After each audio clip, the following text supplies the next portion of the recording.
Good morning, guys. If you still haven't filled out your information sheet for Uncle Sam, please make sure you do that and turn that in to me.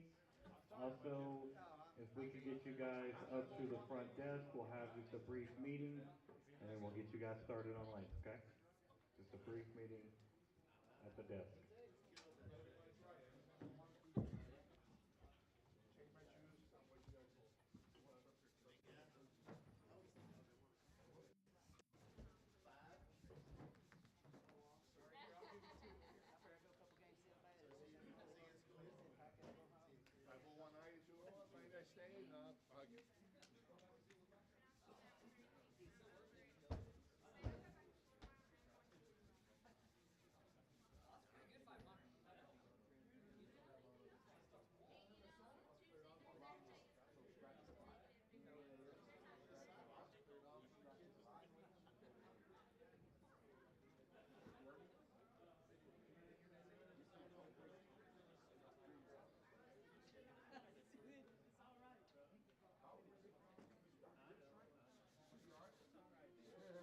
Tracy. I did that. My wife dropped me off at Fisher's to set up this year or this summer. She drove to a hotel. It was raining outside. I had things in my pocket all the time. So she got back to the hotel 7 miles away. She calls me. He's like, "What do I do?" Don't shut the truck off. So she had to come back. But apparently you can't drive without keys. I didn't think you could. It started beeping as soon as you get out. I thought mine did too. Or it's done it before, but apparently this time she just kept on driving. Yeah. I would have been gone too if it didn't beep at me. We only got one set of keys, And, well, then she'd get gas on the way back too. So she was yelling at me. He's been hung up on the thing at the house, and I was like, I'll be fine to drive down the street to McDonald's. There's no ice or snow on this road. So I was like, you don't remember how it was? You guys don't like snow, do you? He had from New York and then went to school in Michigan, so he's been around the woods his whole life. But usually he'll like take me to work and stuff, but I can't even drive on a good day, so I'm not gonna lie. Well, that risk it. They're trying to keep it cleared off, but it's not going so well. When he was gone, the snow began last weekend and all that snow came, and I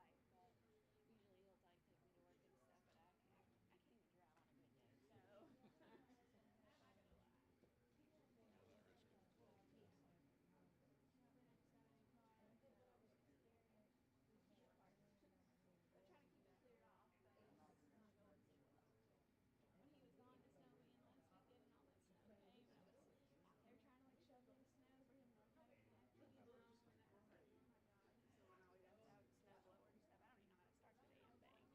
I was out with the snow blower and stuff. I don't even know how to start the damn thing. I was out there shoveling it. I had the broom out. I was doing all the things, trying to keep the stairs clear for the dogs, and like every 30 minutes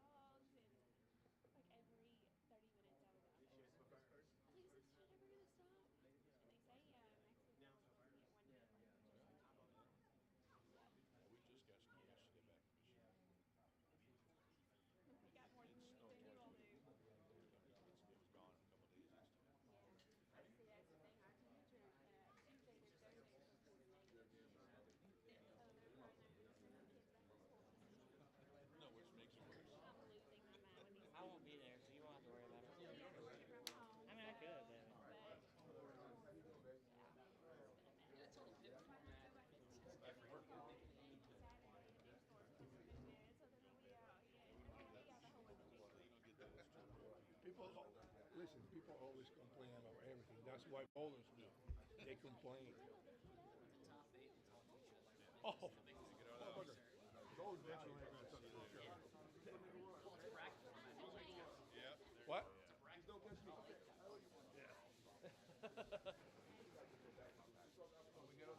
think a safe number, like All right. First off, I'd like to say good morning. Thank you guys again for treading through the weather. It's never great this weekend. We first would like to thank our sponsors, QubicaAMF, Hammer, and Wolfe Bowling Supply. Bowlers, this is round 2. Your scores from last night do carry over. You'll bowl 6 games again today, so that makes a 12-game total. That 12-game total will determine your top 8. For those failing to make the top 8, we will be paying you out today. So we'll be working on those payouts immediately following the end of the 12 games. Again, much like yesterday, you have a variable lane skip on your scorecard. Please keep all scorecards on the countertops behind you for scorekeeping, and you will follow the lane jumps on those scorecards. Your letters are also indicated on your scorecards along with your lanes. Please follow your letters as well, just to make sure we don't get scores mixed up.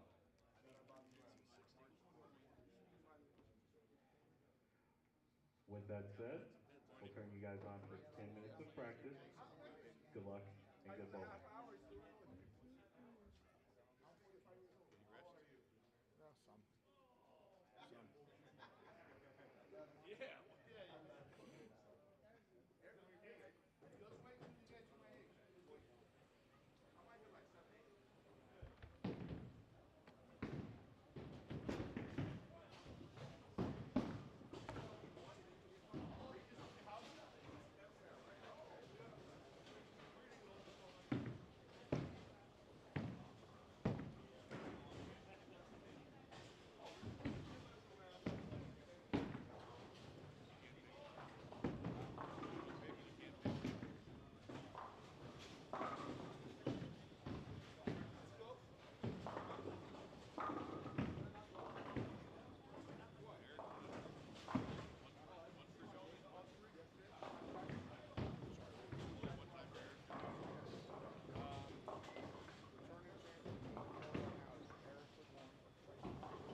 Well, good morning. Happy Sunday. Welcome back.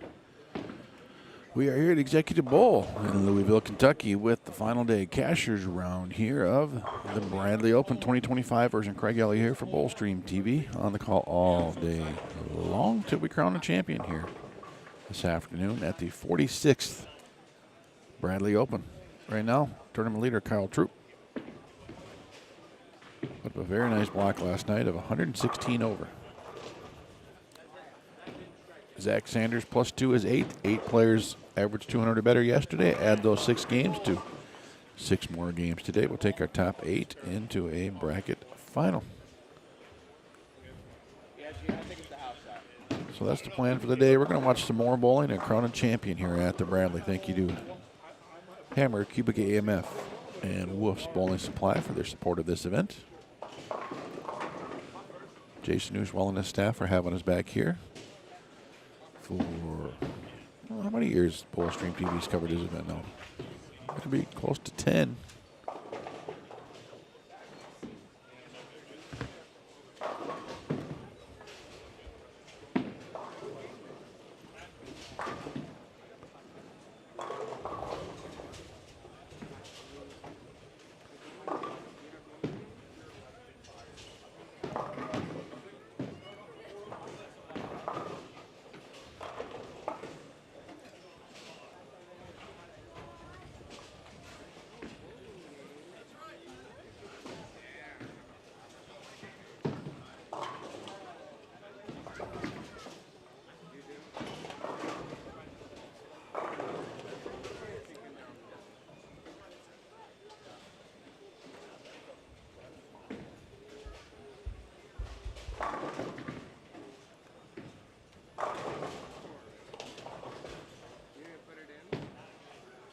So we got Jimmy Grago, Tom Hess, Steve Novak, AJ Wolstenholme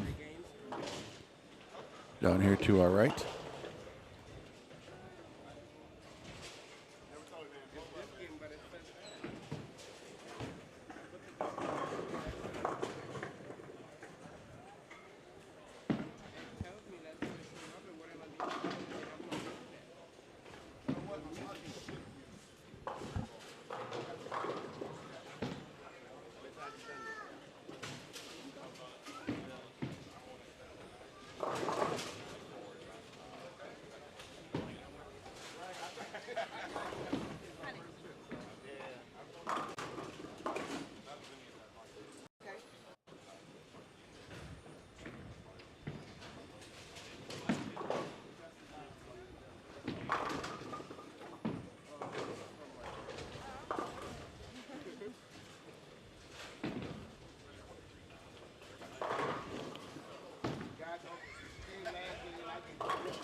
I'm not sure caffeine's going to be enough here this morning.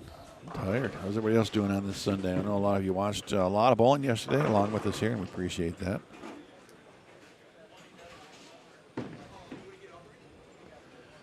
Anybody got plans to watch some football today as well? I'm sure there's some Bills fans out there somewhere.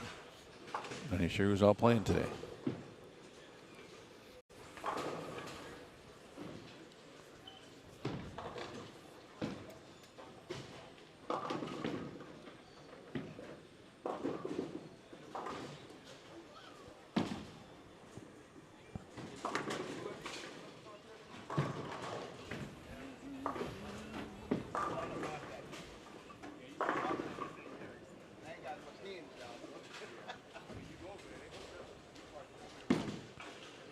Morning, Glenn. Good morning, Michael. What else we got out there? Can't even focus.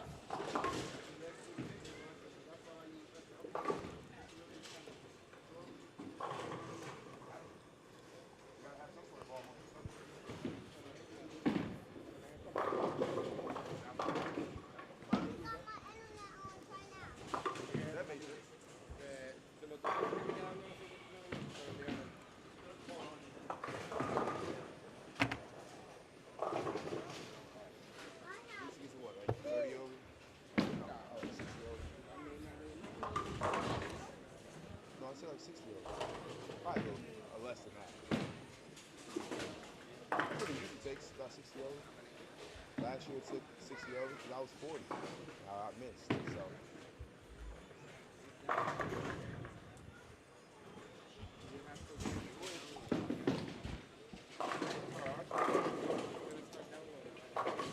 Where's ours?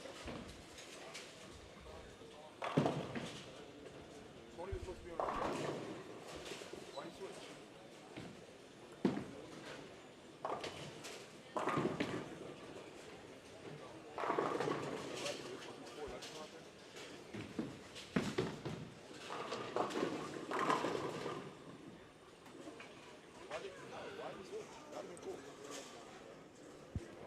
Mic check. That work? Oh. I didn't know it worked. Novak makes an adjustment off that bucket and goes high. It's pretty common here. You missed a little bit left. It's a little bit right. You're not going to hit that pocket. Long, high volume pattern here, as always at Bradley. Makes things difficult. Spare shooting is a premium. Absolute premium. And at the end of the day, we're going to have the best bowler on top. Happens every year here.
Back into the shot.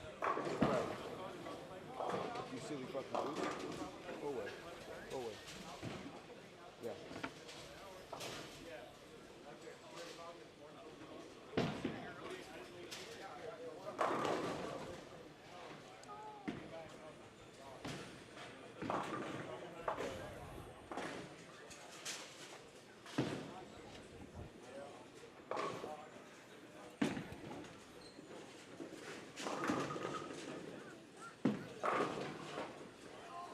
Six more games here in the cast round. Add those to the 6 yesterday from the advancers round.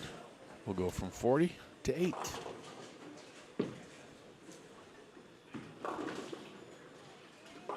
Jimmy Grago staying clean, 4 consecutive spares. Jeremy Thomas got a 7-pin to shoot at.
on over to Eric Jones, Cam Crow, Gene Perez.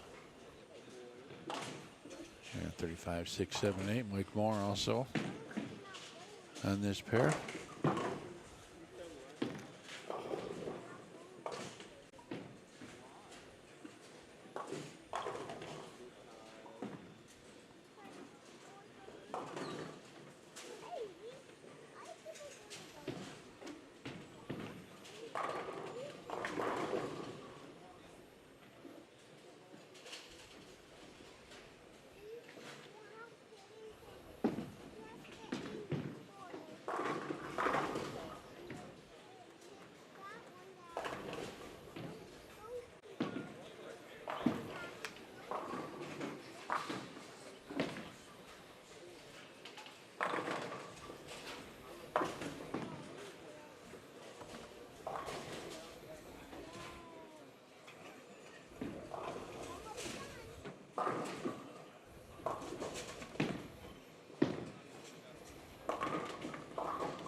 Former champion Tracy Lambert there on the left side of your screen.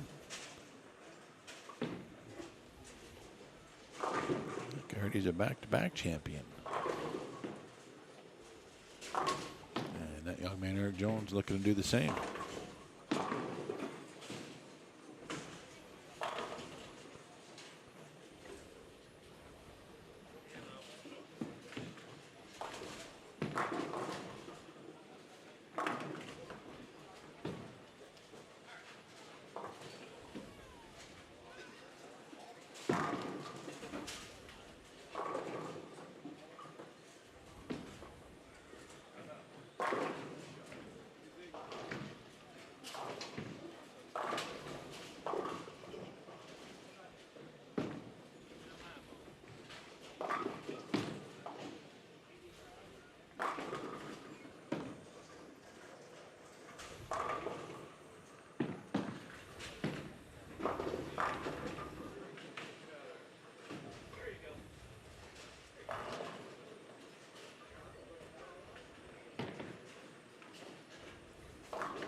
Something else to keep in mind is that we will be on fresh after this round. Everything else will be on fresh into the bracket. But what we saw last night, last couple of games where the heads were just gone. The ball was rolling out at their toes. And there was still a ton of service on the equipment here today. 6 games, 4 apart. We're going to see the same breakdown as we did last night. So keep an eye on Kyle Troop. I think he is the man to watch here. This year, bowled great yesterday. He looks really focused. Might be his tournament to lose.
Good balls. I didn't count for those though.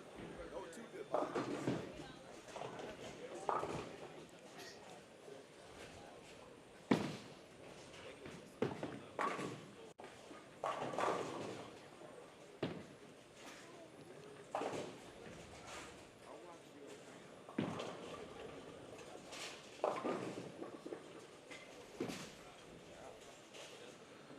AJ had a great game going now, back-to-back splits. Talk about hitting breaks in a hurry. Tom, 8-10, just a 10.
what you need here if you're going to make a run on this cashier's round Sunday. You got to break up those splits, get those high pocket hits or through the face hits to leave you something makeable. Spare shooting's a premium. You're going to have a few strikes here and there, but you know, in bowling there's always a little bit of luck involved. Good fortune means you're in the right part of the lane to begin with. Nice spare for Jimmy Grotto.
Get our first poll of the day.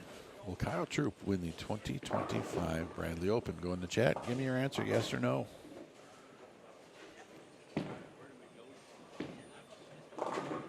Kyle's had a great weekend so far. Won the doubles.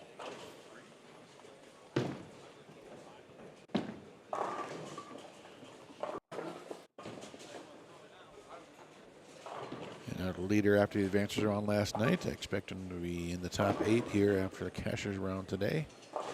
Once you're in that bracket, anything can happen.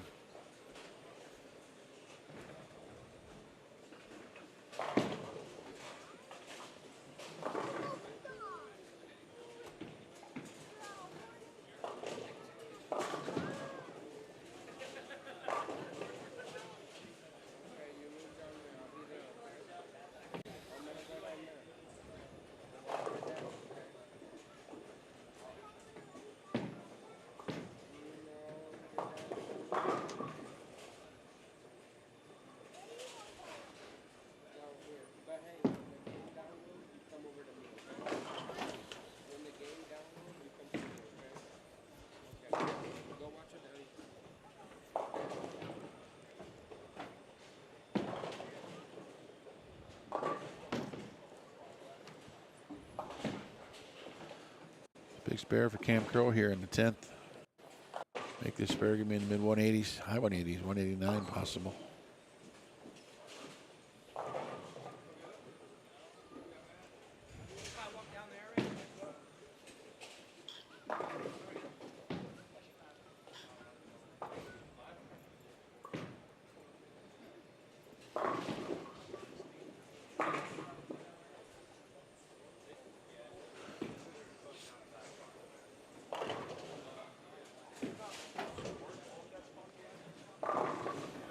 It's almost 3-1. Now I'm thinking Kyle's going to win this thing.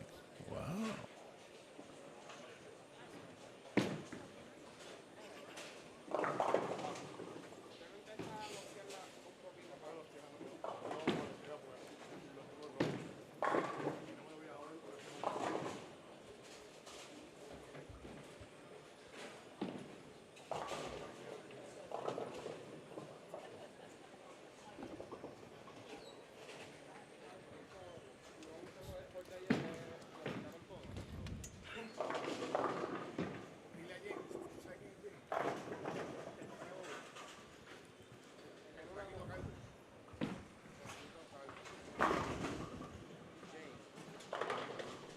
Well, as we watch Cam Crow finish up game 1, we roll into game 2, and finally, we get the legend himself finally to sit down here this weekend. Tournament director here at the Bradley, 46th year, Mr. Jason Uswell. Now, you haven't been doing it 46 years. 12 for me. 12 for me. So, yeah, don't know about legend status either. So. Well, you always got to just pump up your guest, right? Make you feel good. Maybe more infamous than legend. Oh, let's go. We can go with infamous, yeah. That'll work. That'll work. So, long weekend. Yeah, this morning was tough to wake up for me. I don't know why, but it was a rough one this morning. Still is. I think it's a lot harder for me to wake up now than it was 12 years ago. So. Oh, you're not getting any younger in those 12 years, unfortunately. But it seems like this young man here gets younger every time we see him. He gets taller every time we see him, that's for sure. Eric Jones, defending champion. Right? Yeah, defending champion. Yep.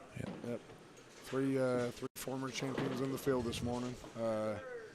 Tracy Lambert to our left, or maybe about to come on the stream. Back-to-back champion. Tony Lambert to the left of him, who's the only person that's won the event 3 times. And then Eric last year.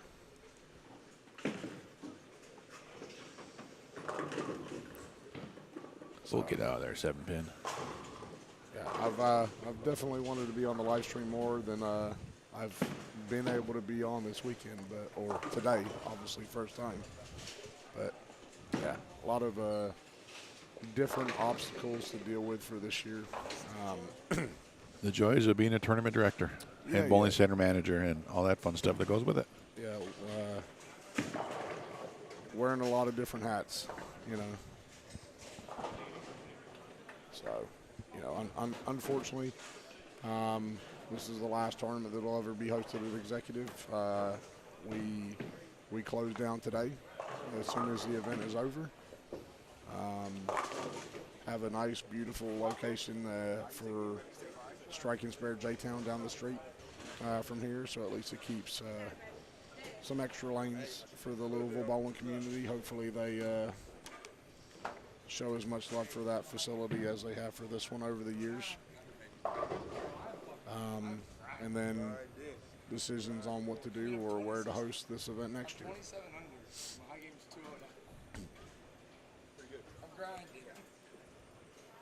There's been a lot of speculation in the chat, and I know you've had a lot of discussion with a lot of people. So when do you expect an announcement next year?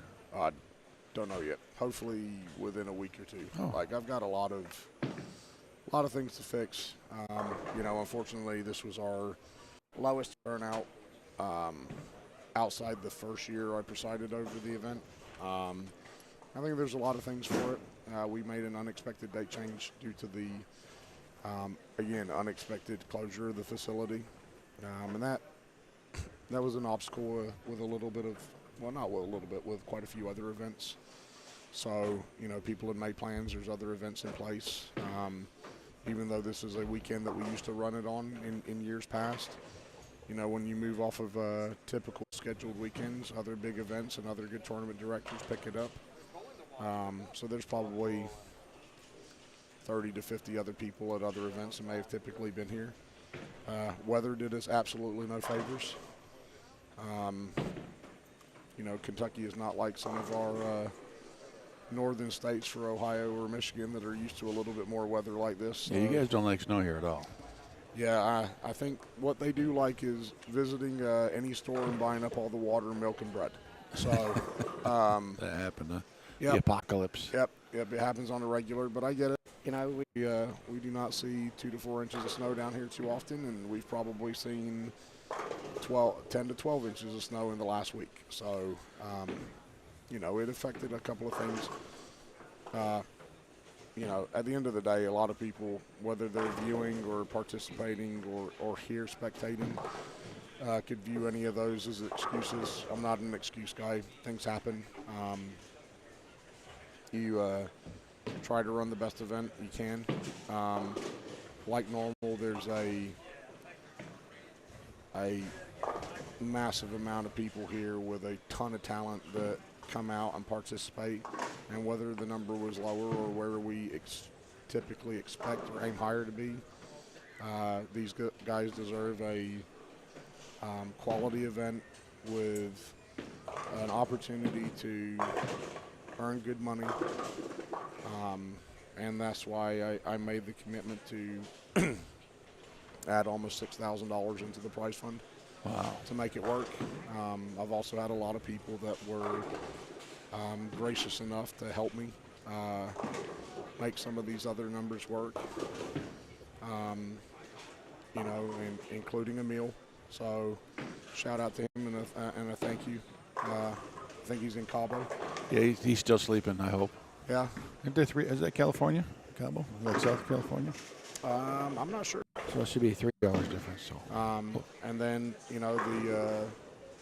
the ownership of Striking Spare have helped me out with the lineage as well. So, when people tell you that it takes a team to run an event, it's not only the team that operate the event as a tournament director, as you would well know. It's the people that are there to support you or partners with you. And to me, you and Emil have always been partners. So I thank the help there, and no different with Striking Spare. So it's a overall big team effort to make this end up a hopefully great finish for whoever lifts the trophy at the end, and a good send-off to what I believe is an iconic facility. Well, it's been a great facility. We've heard a lot of stories over the weekend in the chat. And I think you understand. I understand that running big events like this is not just a weekend sweeper. This is a year-long planning. And for you, Jason, I know it's been a stressful weekend, but just look around at the bowlers that are here. That's why you do it. Yeah, no, absolutely. It's not just a bunch of local guys. You get Trevor Roberts right here. You got Ethan Fiore. They come up from Florida. Yep. Tom Hess made a trip back from Reno. A quick overnighter in Iowa to get here. Yep. Kyle Troop's a local now, but you got Brad Miller, Kyle Sherman. You got guys that turn out for this event.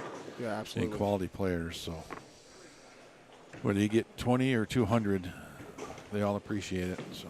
Oh, and that's what I said to the guys this morning. You know me for years, Craig. I'm not a typical big talker. I don't turn around and have meetings before the event. I like the guys to get in, get their stuff ready, whether it's physically or mentally prepared, and go to work, because that's what they're doing. They're all going to work. And, I took a little bit of time this morning to thank everybody and appreciate the perseverance with not what I expected for the tournament this weekend. And I believe in transparency and shooting it straight. Sometimes it gets me in trouble because I'm blunt, but sometimes there's no better way to deliver it. So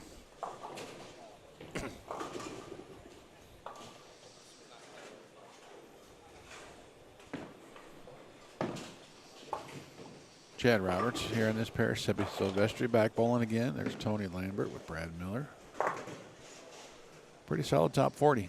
Yeah, absolutely. I was looking at the top 40 last night, and there's a good, obviously, range of people that are bowling, from locals to obviously out of town to PBA to non-PBA, high-end amateurs, the whole 9 yards. The neat thing with this event, I know a lot of people, and it's been a discussion this week with a lot of people that I appreciate everybody's feedback. But there's a lot of people that I've known for years that, I bounce ideas off of them and respect their input. So we talked about price, and we've talked about different things, and sometimes people will look at an event like this and say, golly, $360 is a lot of money to get in. Even though the money on top pays well and the money on the bottom almost doubles, it's still an investment. Like for the normal league bowler or local tournament bowler, $360 might be too much. But yeah, you have a lot of discount events you run to get in it, though. And that's what I was going to say. There's 5 bowlers in this field this morning, and any of the viewers will probably think that, again, that's not a high number. But there's 5 bowlers bowling this morning that got into this event for $80 or less. And they're here this morning cashing for a minimum of $600. So that's not bad. No, not bad at all. Not bad at all. They're getting 8 to 10 times their money, depending on what they pay to get in. So it's some, you can get in for different prices. So it works out really well. There's other people that we did 2 specials this year. One of them was an early bird entry. We normally do $100 off the entry. That's normally September, October time. I know of at least, I'd say 4 or 5 people this morning that got in from that. And then this year we did something completely different. We did a Cyber Monday deal. So it was $275 a bowler.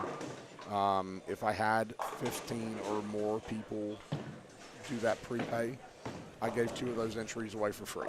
Oh, very nice. So we had 16 people buy those on Cyber Monday. Was only aiming to sell 15, but I can't turn someone away when they both call at basically the same time. And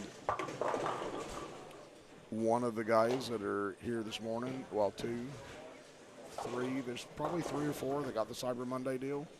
And one of the guys that got the free entry is here bowling this morning. So Can't beat that. No. Those are some nice stats to share. That's pretty interesting to hear. Yeah. Some of the players got here. Yeah, it's definitely super interesting to me. But we know it's bowling, so I don't care if I get in for free. Right. You still got to pay me more. Come on. That's not a good ratio. I paid 0 and I only get 600. Come on. Right. Yeah. Typical bowler rant right there. But yeah, again, it's pretty neat to see across the field. There's a lot of local guys, or I'd say in-state guys here as well. Brian Wallace, that's to the right of us. He's on the last pair. I think that's 43 and 44. Hasn't bowled in 5 years. He was actually one of the guys that went to a local bowling center in Richmond, Galaxy, great facility out there. Decided just to bowl and have a get in for a winning spot. Won one of the spots. It's the first time he's been bowling in 5 years, and he's here on Sunday morning. So, That's a great story. Yeah.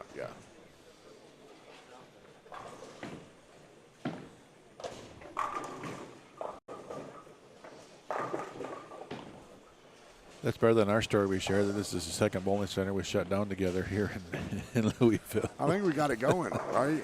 Well, I guess Collins wasn't technically Louisville, was it? What's that? Collins wasn't in Louisville, right? No, Lexington. But I mean, we're consistently shutting them down in Kentucky. Yeah. I'll turn the lights off. I'll be the last one tonight since you got them last time. Right.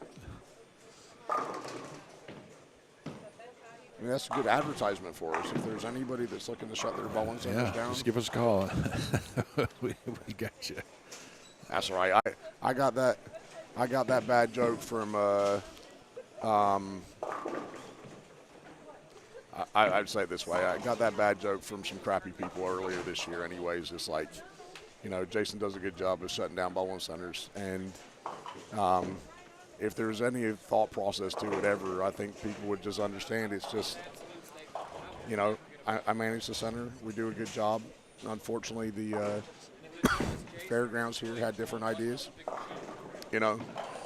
Hate to see the center go. No different than Eastland when you and I jokingly shut it down. The Collins family had ran that center for a long time, and they got a phenomenal offer to sell the facility. I wish I was part of, I wish I was able to see part of the profit there or part of the sale, but I didn't. What I can say is, from that is where I had the opportunity to own the tournament here. So if there was any small good thing that came out of the loss of Eastland for me was the Collins family being gracious enough to allow me to sign over the rights of the event to me, to run it. And they did that out of appreciation for how well the event had gone since I took it over. So that's awesome. The one thing that I always think about, nobody likes to see center close. No, but at the end of the day, if somebody walks in the door and the checkbook is right, you're a fool to say no. No, and just like anybody, right? You might love your house. I'm never moving, but if I walk in and say, "Hey, I want this house. I'm going to pay you X." Yeah. All right. See you later. There is a point, especially the family-owned centers, right, that we've both been a part of for years. It's a lot of work. A lot of work to run a bowling center. And I really don't say this next comment being rude. I'm not meaning it to be that way. It takes somebody looking at the whole picture, like you just said right there. Excuse me. Everything's got a value. Sometimes someone could come in, like you used the reference for a house or someone's car or a valued item or a bowling center in this aspect for Eastland, for that matter, because that one was sold where this one was, the lease was not renewed. From the fair, the lease was not renewed from the fairgrounds. They opted to not do that first. Which they have that right. Absolutely. I mean, But you have to see this full perspective. You can't turn around and make comments about facilities closing or thinking that it was just on an owner's side or someone else's side for that matter. You've got to look at the whole picture. And sometimes it's a little naive, and again, not being rude, to turn around and think that there aren't other things that are going on, especially with a deal for a sale. If someone came in, like you said, and they offered any facility for that matter, you could be the most successful bowling center in the U.S., and someone comes in and gives you an unbelievable offer, you would not be doing yourself a service without at least looking. You might not take it. you better be running out those ground balls. Right. Because right. Yeah, you don't want to give up a good deal. You know, and I think I learned this. I've worked for 3 really, really good owners, in my opinion, in Kentucky. And each one of them taught me something drastically different. Working for Danny Collins and working for Pat Collins was an amazing experience to allow me to fine-tune my game for management. And they taught me a lot of different things on how to see things. You know, the first owner I worked for here, and I worked for twice, was Dennis Frederick, and he passed a few years ago, and I've got nothing but respect for Dennis. He was always good to me. But he said to me one time, he said, everything has a price. No matter what he has, everything has a price. That price might not be what someone else wants to pay, but everything that he owned had a price, and he would listen to what anyone had to offer him. Again, he might not take it, he might not accept it, or he might have a response to the amount of money that he wanted, but absolutely everything to him had a price. And, you know, I believe that as well. You know, working for Larry Smitto now and Ron, it's working for Larry's like working for a coach.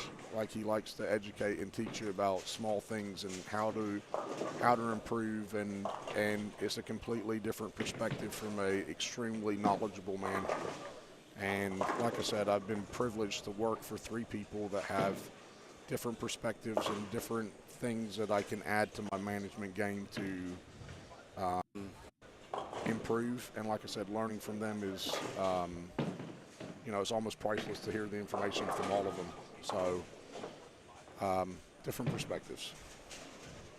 So a little bittersweet weekend for you and several employees. You guys having a big party tonight? Or are you just gonna go home and sleep? No, I mean, after this weekend, you need to sleep. I typically do. I try to take the Monday off afterwards, but excuse me, allergies have been getting me all weekend. Yeah, I'd love to go home and sleep a bit, but really the deconstruction of the bowling center starts tomorrow. So what is happening? There's been some questions just quickly. We don't need to dwell on this the whole no morning, but what is going on? You got lanes for sale? Is there people out there looking, or you got everything? No, I mean, we're taking all the equipment and storing it. We're taking the majority of the machines out as well. Some of the machines that are not taken out and moved, we're going to excuse me again, disassemble those and use them for some of our other facilities. Well, there's a lot of places that would love some A2 parts. Just saying. Yeah, and we have Those a are lot gold. Yeah, we have a lot of A2 machines, so in different facilities. So some of our other facilities for strike and spare, from Tennessee to here in Kentucky to Ohio to Indiana will benefit from that. I didn't realize it was such a big corporation or company. Yeah, largest individual proprietorship in the nation. Oh, okay.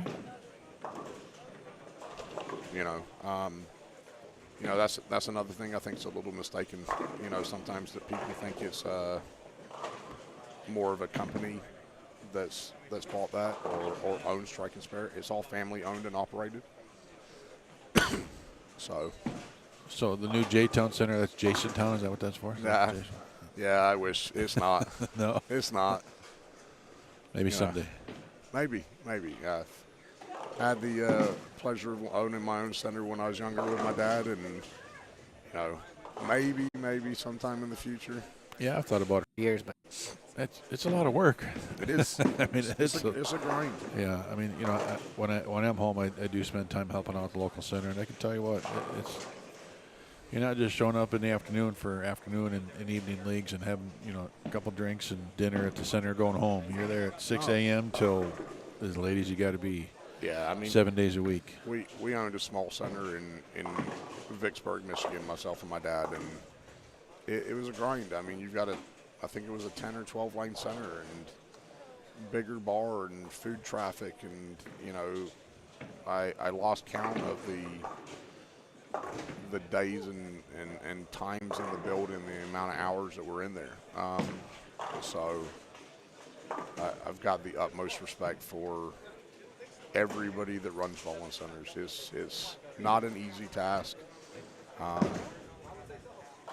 The people that are doing all the work, whether it's management, cooks, mechanics, front desk, rarely get the appreciation that they very much deserve. And for every great customer you got in there, unfortunately, you have to deal with some that are not so great, and sometimes pushes people's limits. I'm sure you've experienced that yourself. Oh yeah, that's why you just smile and say have a nice day. Yeah, my greatest trait, smiling. It's definitely not mine. No. I think if anyone ever described me as bright and bubbly, I think you would know that they were immediately lying. Yeah, somebody started drinking early, right? Chad Roberts here on lane 32. Chad had a great look last night. I don't know if we can get to that towards the end of the block today. They really transitioned. I'm not sure how much you got to see yesterday, Jason, but they really transitioned with 4 and 5 a pair last night, and they got hard. Yeah, and that's towards the end. For anyone that's watching the stream, is we turn around and we change the shot every year. It might not look like it, and it might look like the same pattern every year, but I can tell you from anyone that's sat in on the chat this weekend or anyone that's come up and talked to you as a bowler, I believe that they can see a significant difference from last year to this year. And the idea was to make it more of a grind than it already was, and make the shots be worth a little bit more. And that doesn't mean just because I think the shot had worked reasonably well this year that we won't change it again next year. I am always an advocate for a slight tweak and change, because it just keeps it fair. The one thing I've noticed this year is it seems like there's more 7 pins than 10s from the right side, just because the ball isn't driving through the pocket, so that head pin goes in front of the 7 and doesn't take it out. Yeah, absolutely. Or even 5. The 5 pin's going in front of the 7. Yeah, I mean, and I unfortunately haven't been able to watch a lot. I watched some of the prequel events, the singles shootout and the doubles, and that's on just a modified house shot. The scores are supposed to be higher, more of a fun environment, but we look at those as well. And then the weekend starts with the tougher pattern,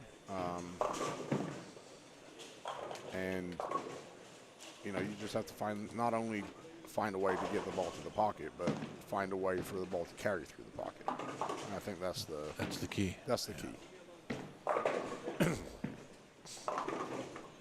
I think you can line up high flush because the ball's going to back off a little bit, and that's the people to figure that out. Yeah. Been successful. That's kind of what Kyle's been doing. Kyle's just playing, trying to even hit left of the shim. The ball just lays there. Yeah. and make your spares. That's so big. Brad Miller comes up light. So something else that I've always told people, and I mentioned one of your employees here this week too, is I've always noticed once you get home after this week, you start looking at some of the people at the bowl, and they're posting they shot 820, 830, 840, 300. This tunes you up. You're sharp when you walk out of this building. The guys that make the top 8, they're sharp when they walk out here. So what I'm getting at though is PBA starts next week. Yeah, Kyle's bowling pretty good right now. So if you happen to get in Bet Rivers, one of those other accounts where you can put a few bucks on somebody, I'm just saying, keep an eye out for Kyle. It's funny you said that. I watch each year afterwards, and I'm always a big fan of watching how the guys do after leaving here. It's crazy. It's huge. Yeah. It's like it doesn't stop for a week. Yeah. I mean, you'll have 10 people right here in this top 40 that are going to shoot some sort of honor score next week, guaranteed. Yeah. I mean, and it's funny on a couple levels. You see the people that are out on tour doing it, but then you also see the people that are local, and so watching a local guy bowl this and then go out and bowl league afterwards, it's like they've got the whole length.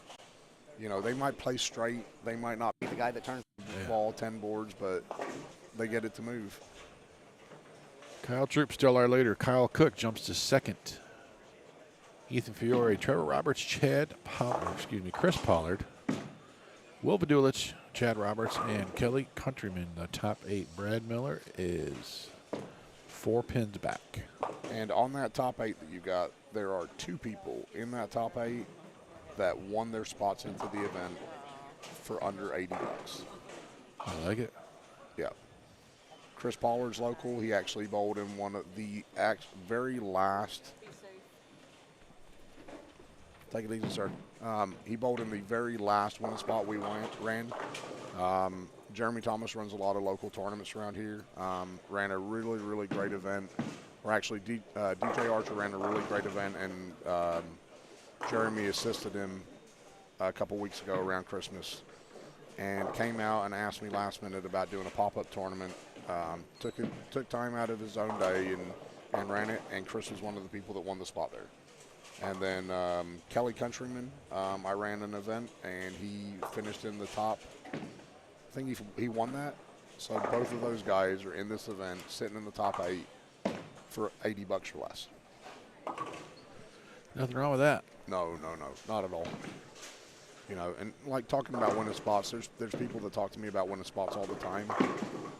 I've always told everybody I am perfectly happy for anywhere and everywhere to run winning spots for the Bradley. It makes absolutely no difference to me. I just like to know so that I can post and advertise the event for them. Hopefully send some extra people their way.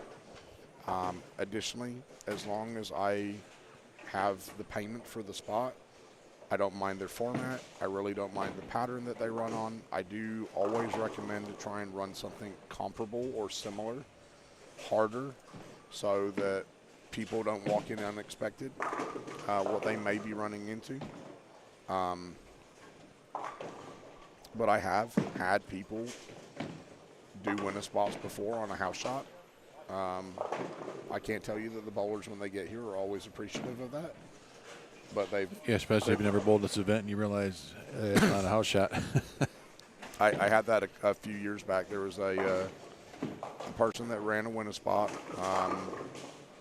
told me that they were doing it on house. I really almost begged for the guy to let the individuals know what they were walking into, and they did not give them all the information needed. So the gentleman that won the spot when he got here had an extremely shiny bowling ball that he pulled out of his bag. Oof. And went to send it straight up second arrow and expected to hook, and took out the 10 pin. And when it wobbled and took out the 10 pin, he came back with a very surprised look on his face. That would have been kind of enjoyable to watch, to be honest. Yeah, yeah.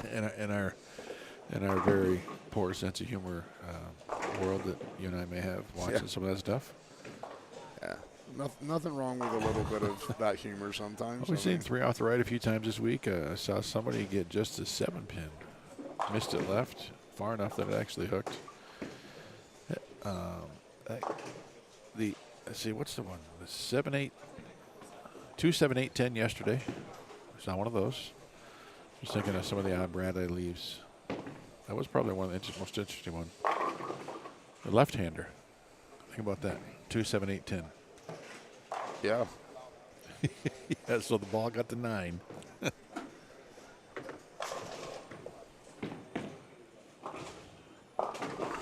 Trevor Roberts with the spare.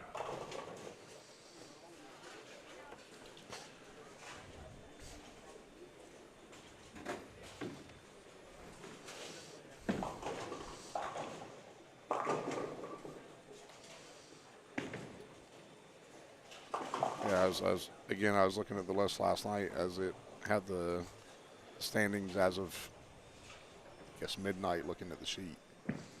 And I was going through, and I always like to see in-state bowlers as well. You know, the Bradley's always been synonymous with being in Kentucky. Right.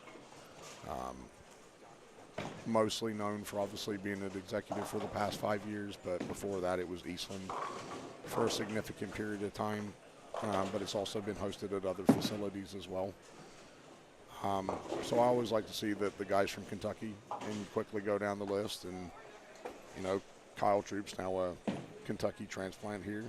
You know, you've also got Chris Pollard, Kelly Countryman, Brandon Wooten, Jeremy Thomas, Steve Novak, Blake Heisel, Mike Moore, Benji Hall, Daniel Farish, Sebi Silvestri, Tony Lambert, and Brian Wallace.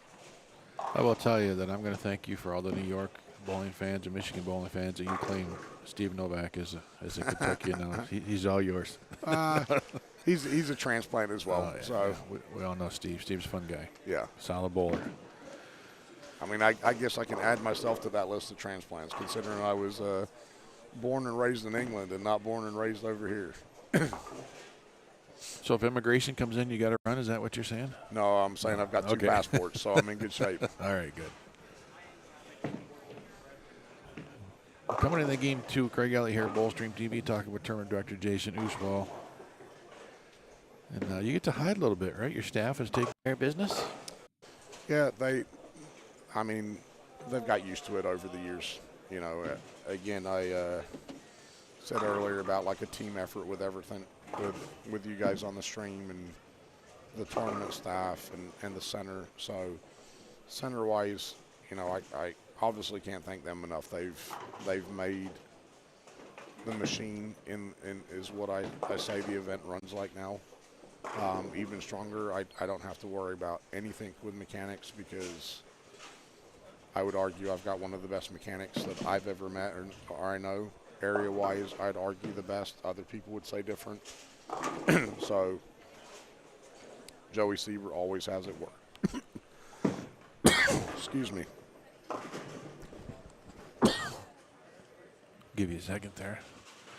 Yeah, if you're getting rid of machines, but if you got an A2 mechanic up for grabs, that's worth more than gold.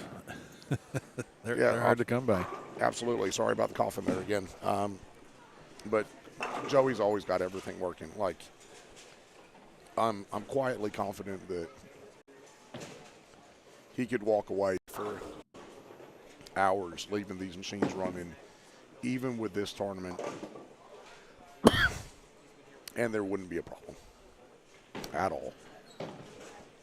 And his team back there do a wonderful job, and then everybody at the front desk watching. And obviously we're transitioning with the center, and there's some things that we've moved around and replaced and modified. So they're stepping that up. And then, you know, all the people in the tournament office, I couldn't run it as efficiently without my wife Brandy definitely keeping me in check, because she is vastly more organized than what I am.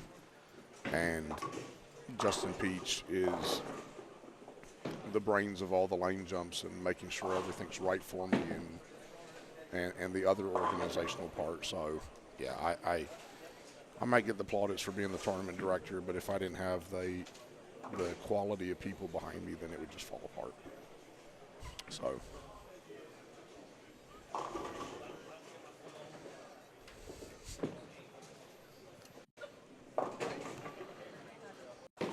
Another little 2-0 game for Ethan Fiore. He's had a pretty solid weekend so far. Yeah. Looks like Trevor just tripped out of 4 to go 2-0.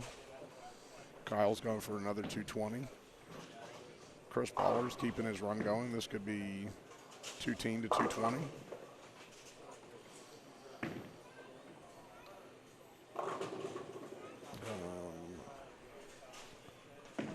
222. It's a good shot there. It's going to increase his lead, I'd have to imagine. Yeah. I don't know what Kyle just ended up with. Cook.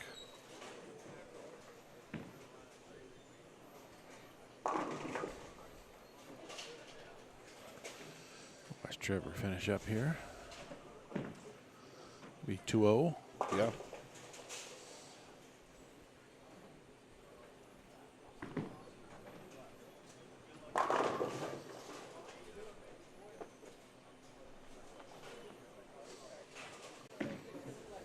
You know, I was thinking we were talking about, you know, everything's got a price. It should have a price, right? I mean, a business person, if you're not willing to sell, then what are you in business for? I mean, right? Yeah. But so the center I worked at back home years ago. Nice summer afternoon.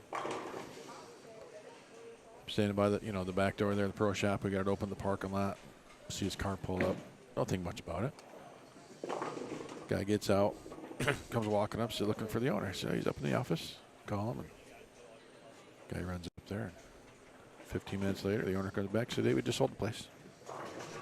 Yeah. Wasn't for sale, but Rite Aid Pharmacy. This guy was, whatever, the real estate guy, whatever, comes walking in and had to check. Yeah. I mean, see, you see that happen a lot. Like Eastland's honestly a very similar version to that. It's not that the Collins family hadn't looked at or listened to offers. It's not that they just weren't proactively going out to sell the facility. Sure. And before I got there, their offers were less. And then again, fortunately, the business picked up and it started making some more money and trending in the right direction. And ultimately, I hope that was part of why they got a significantly better offer. But they walked in, and it was a car lot also that came in and made an amazing offer to them. And any business person, anyone that understands business at all, again, are always going to listen to an offer, whether they take it completely different. But if it's potentially life-altering money or better money for their business and their family, then they would be doing their business and their family a disservice not to at least listen.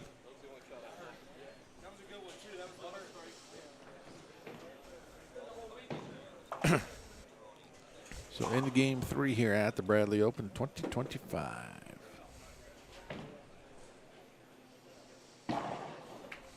I know you're always thinking, tweaking. I gave you the one idea that I like, and I think other people did too, but you got to do it the 50 clean pot next year. Yeah, I think that's a pretty neat idea. I think could carry over for several years. Yeah. Could be a pretty nice jackpot. But what are some of the other thoughts? I know you're always tossing things around. Yeah, I've like I said, I'm open-minded to everybody's input, but there's a lot of people that have taken some extra time and probably given me a lot more time than I would have expected to give me some valuable input. So, people like Tom Hess took a lot of time with me yesterday and talked about a lot of things, and Dan Higgins and Chad Roberts, and again, some of the guys that I've known for guys that have bowled a few tournaments. Just a few. Yeah, just a few. And, I like the guarantee on top. I really do. you know, some of the suggestions have been like proportionally based on 1 in 5 entries, or looking at a different amount of people that potentially make Sunday morning. Again, I don't want to cut that down too much, but there's options there. Possibly looking at reducing the cost of the entry, which I'm okay with as long as I can generate the interest that supplies the money for everybody that they're looking for. Looking at maybe taking the top 100 scores in the field, which again, that's to advance to the evening before the win spot, and that kind of evens out or gets away from any potential problem that we ran into this year with like B squad. B squad, we had only 42 players, and I've never had that happen to me in my time. Go with the ratio instead of the flat number. Correct. And so, you know, but the question that arises for that is, do you oil the same for A squad as B squad? Can you have a ratio where one group of people bowl on one pattern and the other people essentially are bowling on something else? So it's a ratio. So, doesn't matter. You know. Yeah. Absolutely. Yeah. It does, I mean, we're all bowling on the same thing. Right. So. All looking at that. Different ways to get people in for more discounted rates. You know, our goal is always to try and see the tournament exceed 200 people. And if that happens, then it is beneficial to everybody. You know, as I said earlier today, for me, running the Bradley is a full-time job, but it's not my full-time job. I run it, and I dedicate 8 to 9 months a year on it, which probably sounds strange to some people, but putting an event together like this, especially with the obstacles that we had to deal with this year, takes a lot of time and takes a ton of effort. But if we can figure out a couple of tweaks for the price and the time to pay and what discounts can be offered, and if we can find more locations that could run or would like to run winner spots, all these different things that we can do while making those subtle suggested tweaks, whether it's a ratio of people, whether it's a modification of the amount of people that make it to Sunday morning, whether it's a slightly lower guarantee on top, but the money is distributed better through the top 8, 10, 12, 15 players. Super open-minded to all of that. You know, and for me, it's finding more and more places to advertise the event and promote it. I probably like to, excuse me.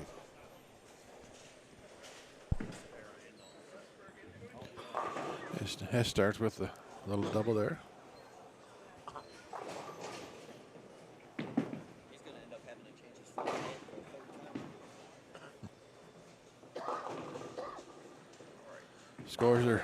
Scores are starting to come around for a few players. We got some strikes here on 35 and 36. Trying to not kill Jason here in the booth. Yeah, like I said, trying to keep these allergies under control. But yeah, if we can make all these things work. Well, to me, the two quick things. The no-brainer is just go to the ratio. That way you don't get burned, on the different things. But and I don't, of all the events I've worked over all these years, I'm not sure I've ever heard anybody complain about any prize, any entry fee, regardless. So it's I don't know if I lower that entry fee.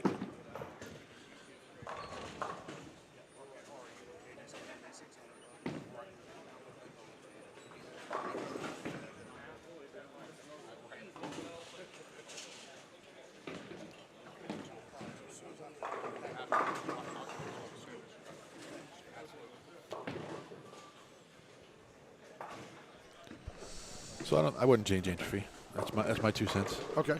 I mean, you got guys again. Entry fees are $25. There's been tournaments where it's $1,000. So yeah, entry fee I don't think scares many people. Your locals, if they want to bowl, they know how to get a discount, right? They can run winner spots. They can bowl winner spot. They can And that's what I said. I wouldn't affect that. I wouldn't change that at all. Yeah, I mean, I just, and I appreciate that. I don't want to dismiss anyone's input. It's a lot of the things like we were talking about, what I've heard and what we've looked at, and a couple of other things as well. And but, I mean, this year's your anomaly year, right? You had some crappy weather, and that cost you a bunch, and then just the change in date, kind of late in the season. So that's yeah, absolutely. Still having 100 and teens. What was final number? It was 109 or 110. Okay. Which is okay. It's still a big tournament. Yeah, I mean, that's absolutely. 100 bowlers is still a big tournament. Yeah. But like I said, I think we're going to bounce back next year. There's the other big question is obviously location of where we're looking to host. And I've had a lot of suggestions, whether it's locally, and I've had some people pitch Indy, and Cincinnati was an option, and but none of that's set in stone. I just want to make the best decision to see as many people participate as possible. That regrows the event back to what it should be. Well, we can start the rumor that the 50th Bradley is going to be in Hawaii, so get your plans made now, right? Hey, I'd happily go out there. I'm not. Then again, I'm not the big flyer either. So that's a long flight. It is. Florida might be a good option. It's nice and sunny down there. Maybe Trevor and Ethan could point me in the right direction of the bowling center. Oh, there's some big bowling centers down there. Yeah. No, we're just joking, but the 50th one is coming up. It's going to be here before you know it. Yeah. Heck, I've got to make it there first. Piece of cake. Oh. That was unexpected.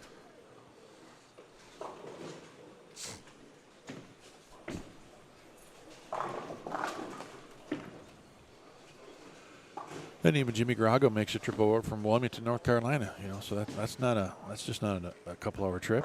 So a lot of guys that travel quite a bit for this event. So I think you got to take stock in that. And I'm not sure. I think this might be his first time here.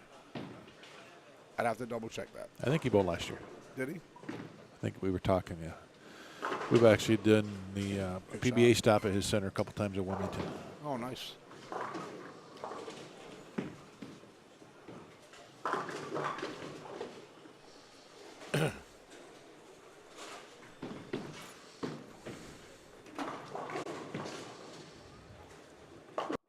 Jeremy Thomas gets the 4 out, breaks up the split, and that's another key here, breaking up those splits because there's a lot of red circles. I mean, James will make a move with a good game here. I mean, he's in 24th place currently. He is 63 pins out of the cut with the front 4.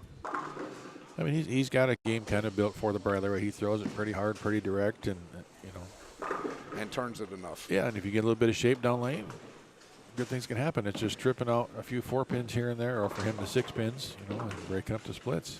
Yeah, absolutely.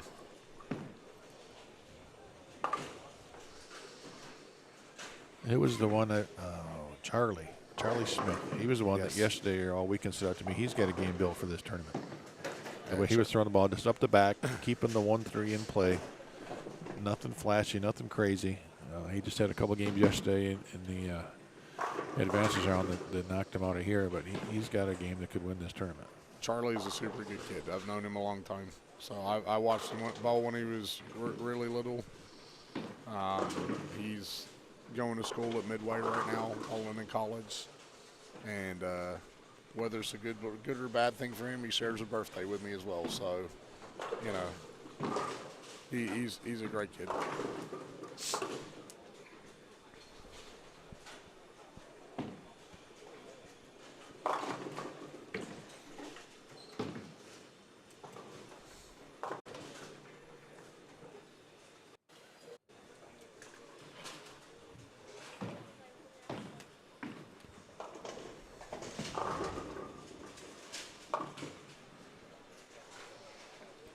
And even shots like that, Kyle Mayberry, you got to get count. Got to get count because those pins add up quickly. Yeah, they do a lot. I think if I'm seeing it right, we've had one person blind out. So down to 39. Really? Yeah. I'm not sure who that is. Because right now we're bowling on 20 lanes, 2 people per lane for the 40. Yeah, And no, I see it too. I see one, so I'm not sure who that is.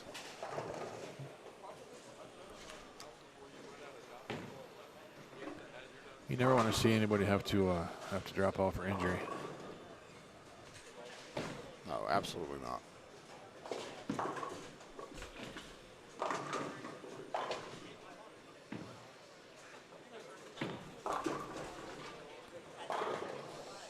Got a couple good games going. So even the little things. Last night when I was in the office with you after the bowling, when you saw Sebi come in and how excited he was that he finished off that block and made the cut today. He was pumped. Yeah, I mean, absolutely. He's won some money before. He's won a big event, right? But his excitement, it was pretty cool to see. Yeah, and Sebi's. I think he's only been back bowling for like 6 months. You know, it hasn't been too long. It's a real funny story. I was actually talking to some locals about bowlers and a lot of talent and people that don't bowl anymore.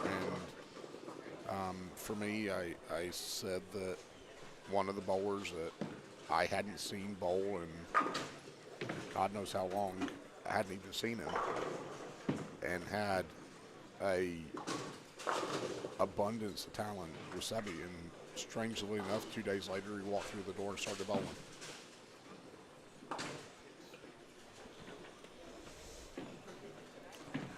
No question, he knows how to strike. Yeah, I think. And throw for the cheese. Yeah, he's, hopefully he's back at the game and staying in it, and he can continue to shake that rust off. You know, you take an extended period of time off, and it's not as smooth and it's not as good as you would have wanted it to be, but you can always see the qualities there.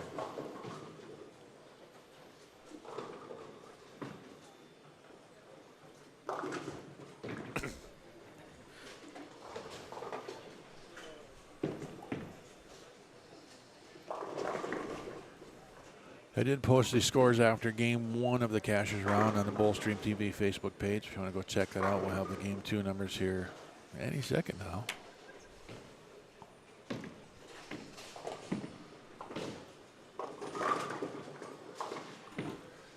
Brad misses wide right.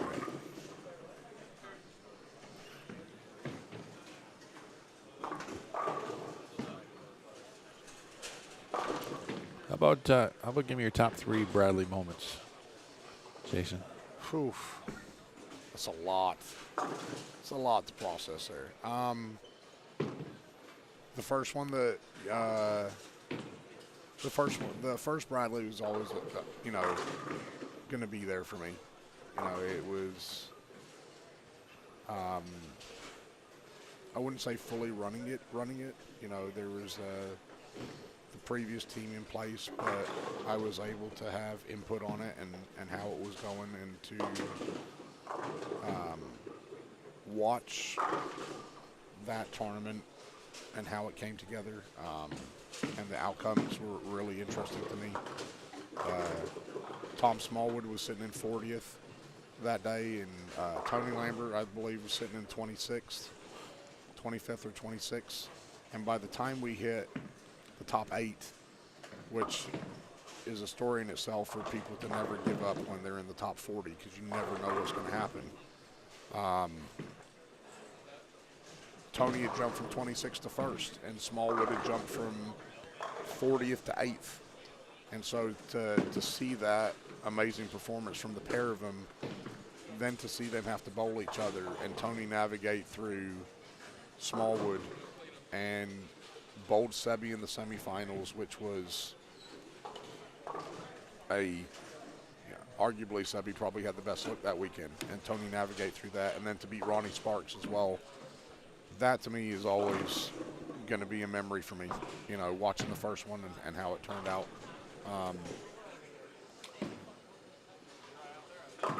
That's a pretty good threesome to run a bracket against. Kyle Troop still our leader. Kyle Cook in second. Ethan Fiore, Chris Pollard, Trevor Roberts, Chad Roberts, Will Vidulich, and Eric Jones now inside the number by 1 pin. Novak was minus 98 after 2 games. Yep. And now he's 1 pin out of the top 8. It goes where you just don't give up. Yeah, absolutely. He could have easily folded yesterday and said, I'm done. All right, I'm out. Yep. And now he's in the mix. Yep. So that just proves your point, right, that you were just saying. Yeah. 2 other memory things for me real quick. One was for Kurt Pelon. I haven't seen him bowl in a couple years at the Bradley. The janitor. But it speaks for the re-entries as well. So Kurt had a really tough time. Didn't make the cut. Went into our Desperado squad. Didn't even win that. I think he was like 6th, 5th, or 6th. And then came in hot and ran it all the way to the final and lost to EJ Tackett. Like, to me, that's, again, you know, I like seeing the unexpected stories. So if you would have turned around and you would have watched somebody not make a cut, and then you think, you know, why are they spending the extra money to get in if they don't have a look? And not only do they have the look afterwards, but they run it all the way to the final. You know, again, super impressive to watch. And then there's 2 other ones that are kind of, one is kind of funny, and the other one is kind of, it was not the funniest for me. You know, the Bradley is always a known or recognized for how tough the pattern is. We hosted it at a different facility a couple years back. I later found out there may, and I don't know this for a fact, but there may have been a line machine issue with volume. And as disheartening as it was for me, although still impressive, to watch Wes Malott shoot 3 300s in 24 hours. Yeah, that was impressive. When I had not seen 3 300s in probably 6 years before that was painful, although impressive. And then my funny one now is for Mr. Cam Crow. I've got so much time for Cam. He's such a great guy, and I wish him nothing but the best on tour. I think he is a much-needed personality for the PBA, and I think he'll do nothing but good things to help out there. He bowled a couple years back. I think he may have overslept just a little bit coming into to Sunday morning. I think he has a reputation for oversleeping. Just putting that out there. Yeah, he was sitting in 4th going in to the day. He missed the first 5 frames and missed the cut by 9 pins. So it gets to be my ongoing joke with Cam, and then our discussion or our debate of who we believe the greatest basketball player of all time is. So, in my opinion, it's always and always will be Michael Jordan. To the let me guess, he likes Kobe. No, he's a LeBron guy. He's from Chicago, and he's a LeBron guy. Oh, wow. I mean, I don't know if that goes in the same sentence, really, but for Cam it does. So, you know, we've had some friendly bets about if he finished a certain spot or if he didn't, and if he finished higher, then I would have to get on the live stream or somewhere public and recant about Michael Jordan being the best player ever. And I'm not sure how anybody can argue with that. I'm going to be honest. And his on the opposite way. He would have to say that LeBron was not there. So it's all in joke and good humor. LeBron's a heck of a player, but he's no Michael Jordan. That's all I got to say about that. Yeah, I mean, everyone hates for when the Michael Jordan fans say it, but it's. Be right back.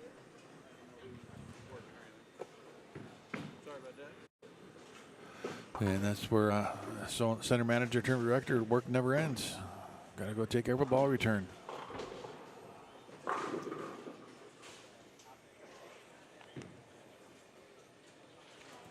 So -6 the number right now, and 8 there, Jones.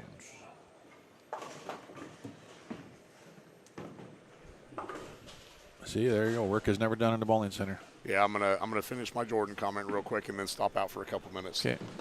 I said Jimmy, front 9. You can't leave yet. Yeah, I can't now. I mean, the Jordan fans out there will appreciate it, and the LeBron fans will hate it, because the typical comment is, you can't argue 6-0. You're undefeated for NBA championships. That's it. You know, and the LeBron fans out there will hate that comment. And I'll tell you another reason I like Jordan, because the 2 years he took out to play baseball, the Rockets won the title, and I've been a big Rockets fan. So, you know what? There's got to be a reason. I'll throw that out there. I was okay with that. But again, you know, on a side note for the Jordan thing, and as well as anyone else, falls back to having a good team.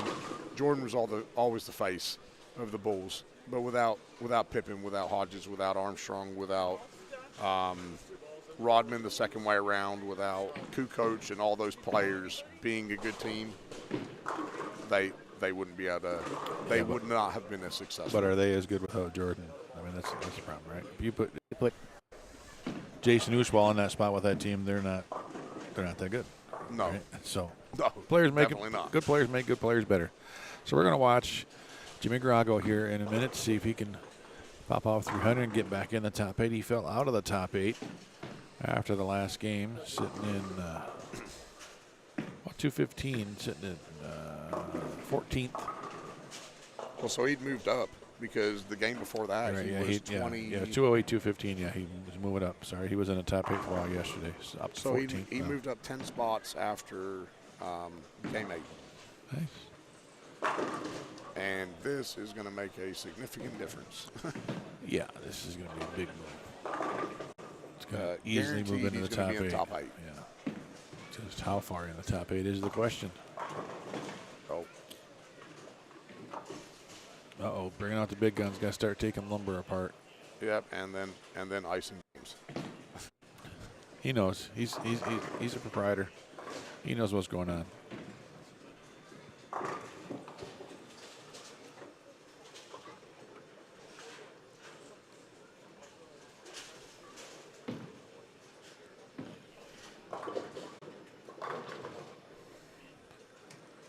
He's thinking the same thing I'm thinking. You know, if this was open play, there'd be 30 bowling balls in there, because people just keep grabbing them when they don't come back. And now you're getting out the pool stick to get it from under the lane. How many times have you had to do that, Jason? A few. Yeah. A few.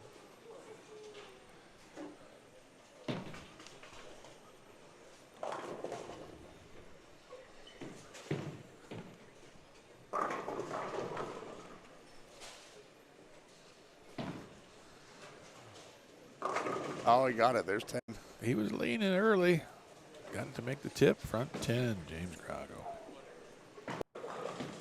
Here's the funny thing about this right here. It could be the first 300 at the Bradley for 2 years, and the last 300 ever shot in this house.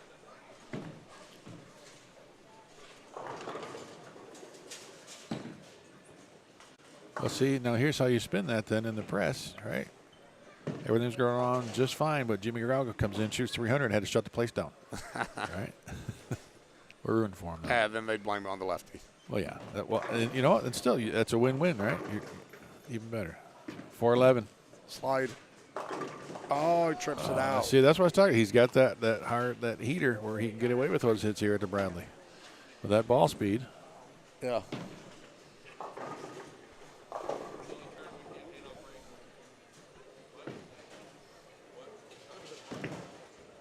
And now, again, this is how messed up I can be. Now I'm ruined for a 5-pin. Get your solid Bradley hit there, right? Ace one. Those last 2 shots, now he's going to ace one, and it's going to be one of those blower 5s. Come on, Jimmy, for 300 to make a move into the top 8. With 3 to go.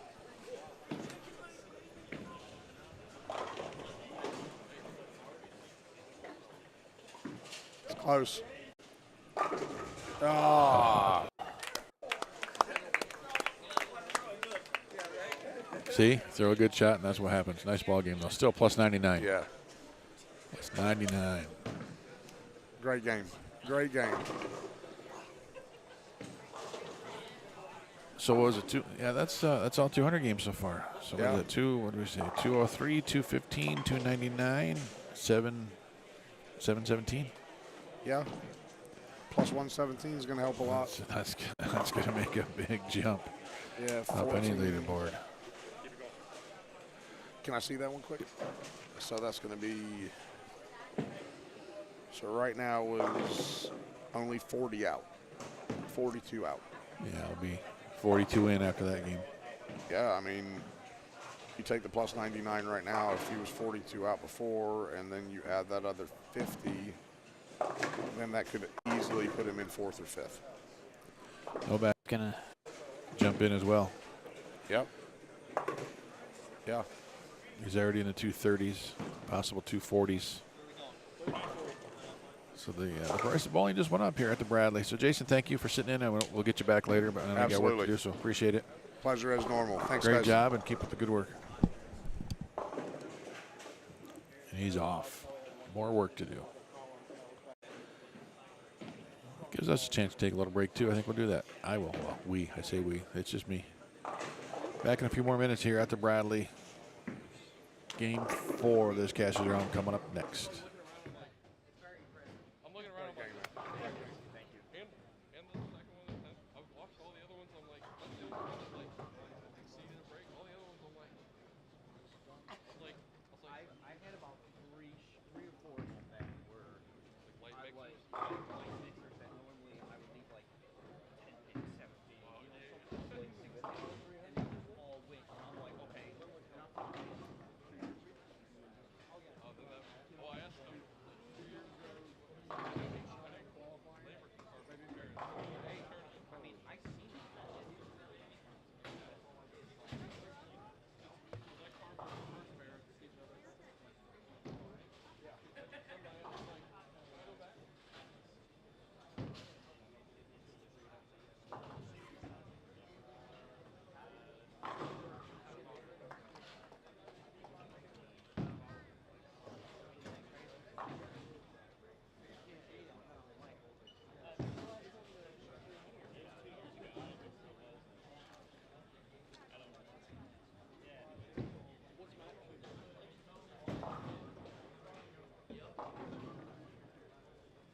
He just had a bad game. I mean, you got it. Yeah. They had 6 games this morning too? Yeah. Yeah, this is 6 games. He just has to have a couple of pretty good ones. Right back in it. Yeah.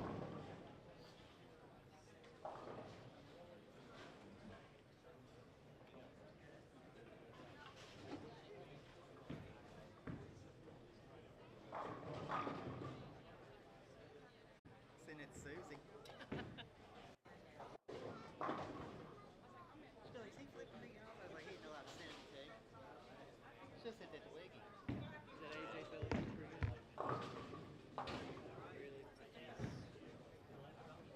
Because it looks like he's in the right area. It's just he's not getting any hits. I was gonna say that shot looked like it just from huge. I'm gonna try to make this guy idea.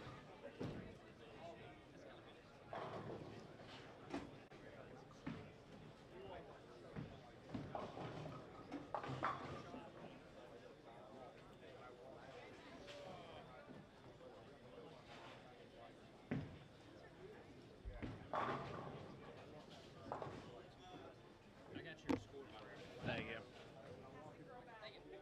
Not that it matters, but appreciate that. I'm not doing anything looking out. What are you doing? You just hanging out? Well, I come to get all the eggs. Oh, did he really? I guess he did it all right beforehand then. I can't believe he drove all the way to the house. Really? I wanted to go home, but I was like, it's like all the way. How far is that? No. Probably 3 hours. Yeah, look it up. Curiosity's getting me. Yeah, look it up.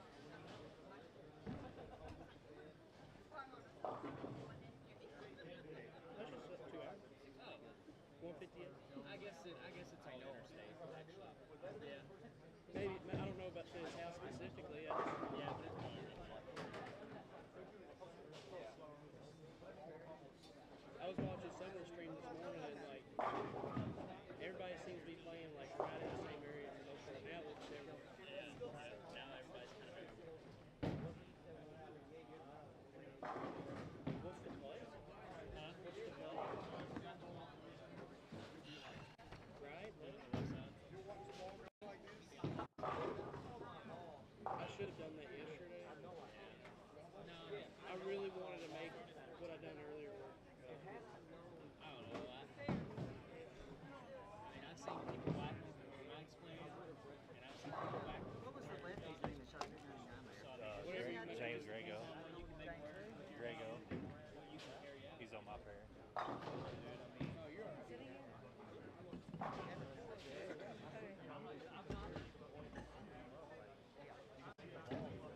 I do. You got 130, 172, 147.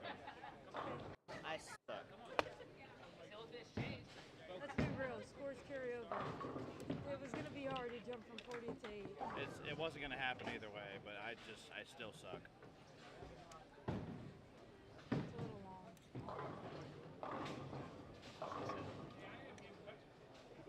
Doing this thing right.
Cody's got the shirt on I wore Friday, the cold water shirt. That was from 2 years ago, I think. How you doing, brother?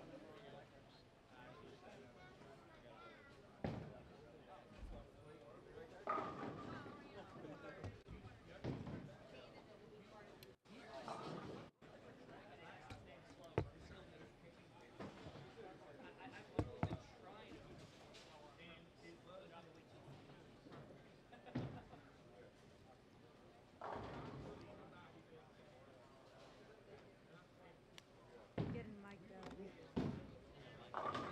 No, I'm micing myself up. I'm going to commentate back here.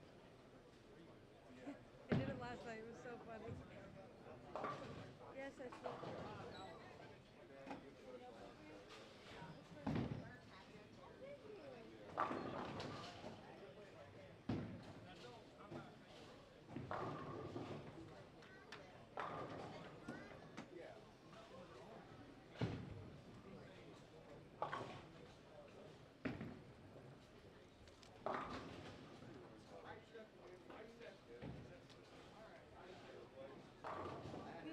Who?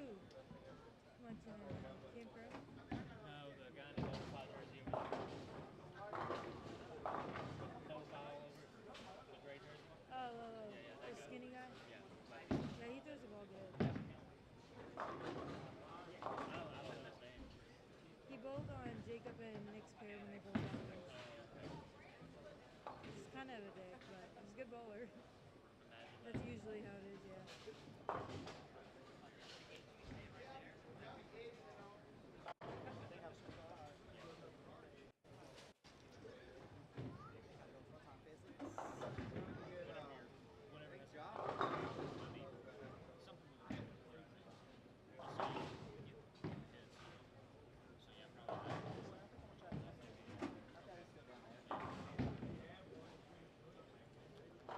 What would you call this? The qualifying round? Cashers. Top 40 cash round. Top 40 cash round.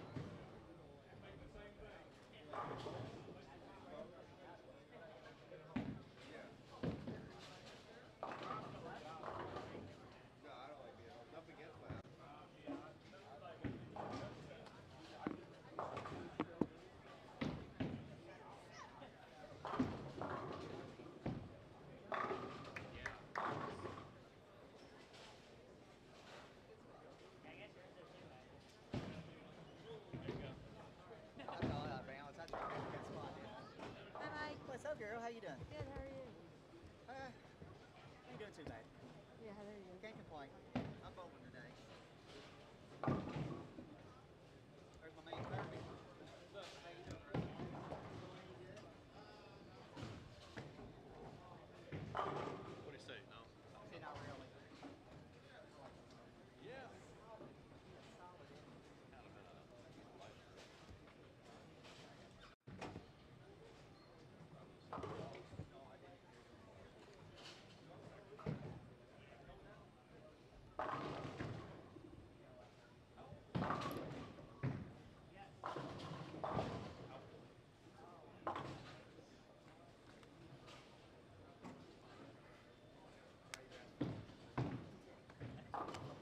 Hey, Cam.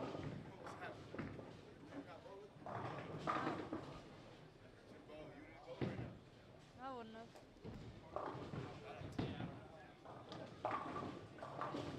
I think I broke the mics. Yeah, I think I broke this part when I put it on the tripod.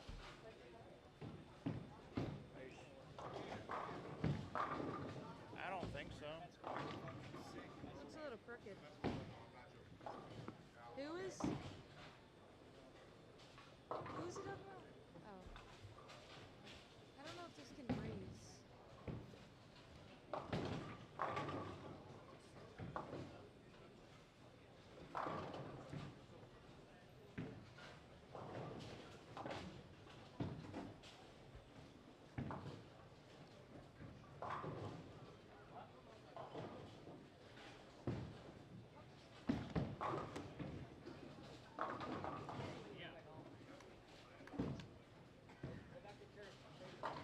I don't know if you could hear because look what it's doing.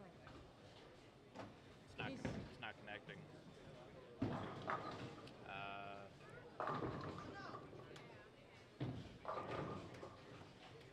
Try and reset it.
So I missed,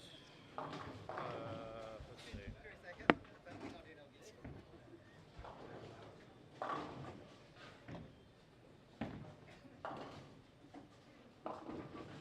Two singles, nine makeables. I have 33% on sharps. Yeah, it's a pretty fun day.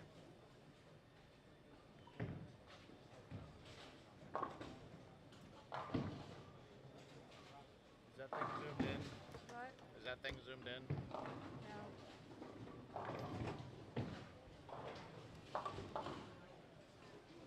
I keep forgetting you could do that. Yeah. I kind of want to move this back. Oh my god. You got it. Don't you worry. It's not a beer. It's fine.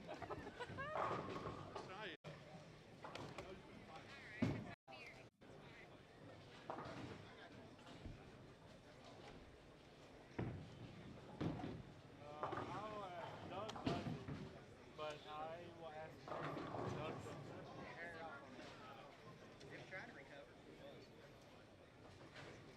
Right, yeah. Jason would probably but I'll double check with Jason just for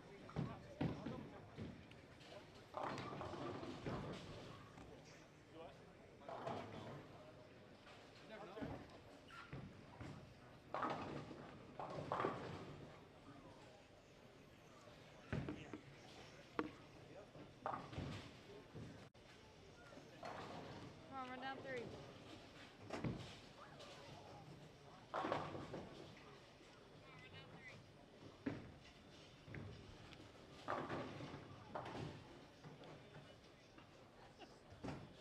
I hate my voice. Every year I'm on a not working all of it.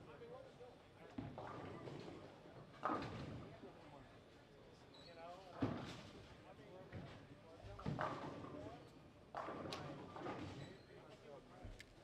Let's do my high game of the day.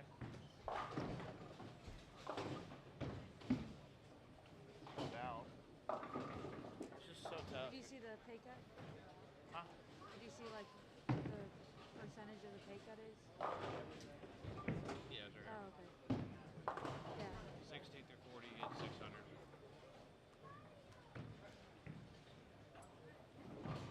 16 to 40?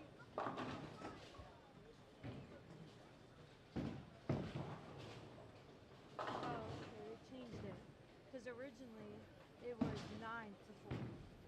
Get the same amount.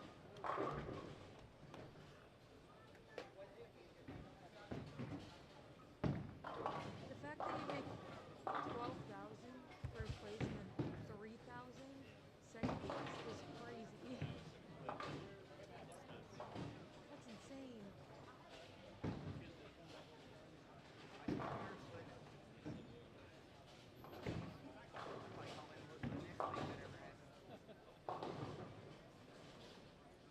I call him, tell my guy I ain't gonna walk home. If I don't see my ass come to work. I need to tell Tom Kills that. You already did. I ain't gonna walk home. They did. I was standing there. They did. He asked me for one of my Kentuckyisms earlier.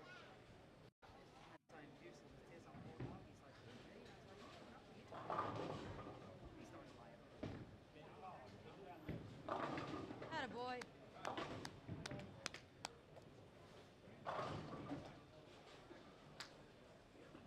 Cam told me I could, so I did. A double would be nice right here. A mark works for me. Or that. I mean, I was out of it after game 1. Yeah. And like, I thought I had I had a decent ball reaction in practice. It was actually hooking, like something was going on, and then it went away.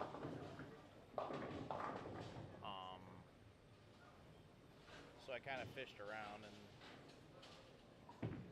I don't know. Like, I could probably play the middle part of the lane, but what's the fun in doing that? This is game 4, right? And it's like, if I could actually make All right, break time's over. then For now. Assuming you didn't. What? No. Probably gonna order something. We're going to be done here soon, so.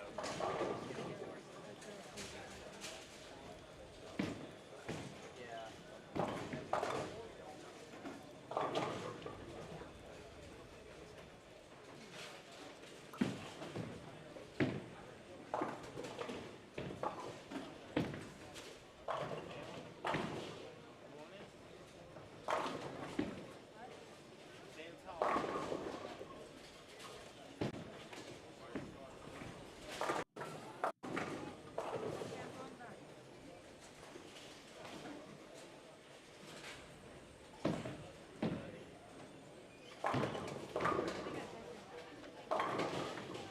Eric going up the right side now, trying something a little bit different. And putting up a decent little number.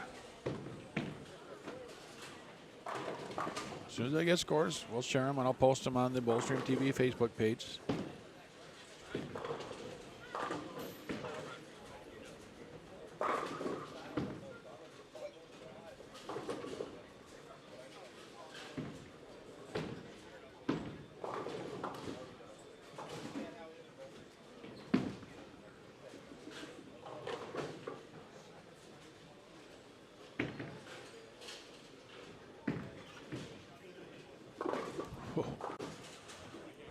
Don't hurt him, Tony. Don't hurt him. Holy smokes, that was wind knocked that 10 pin over.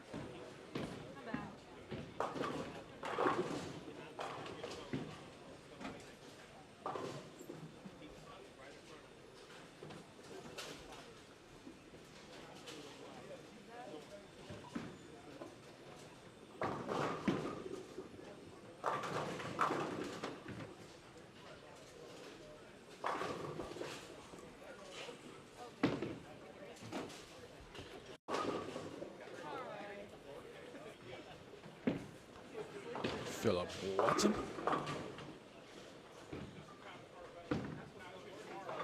That's decent. 10 pin. Had other thoughts.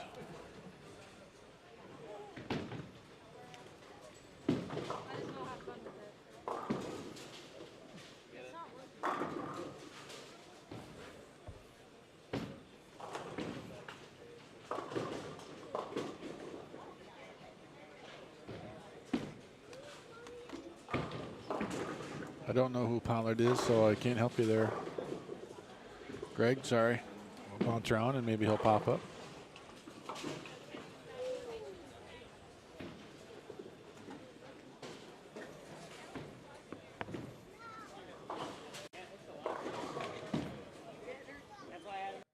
How's Tom doing? All right, staying clean this game.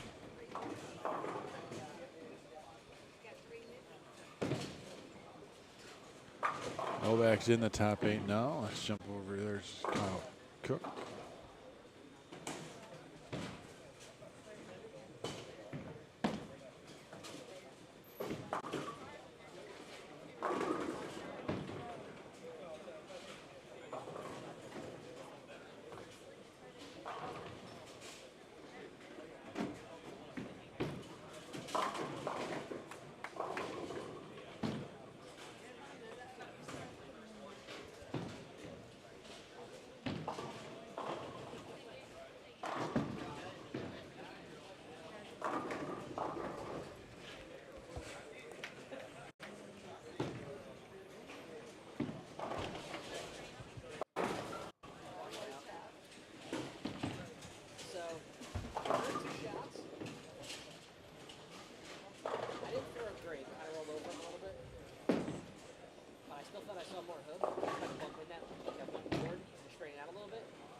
AJ can't get that one to corner.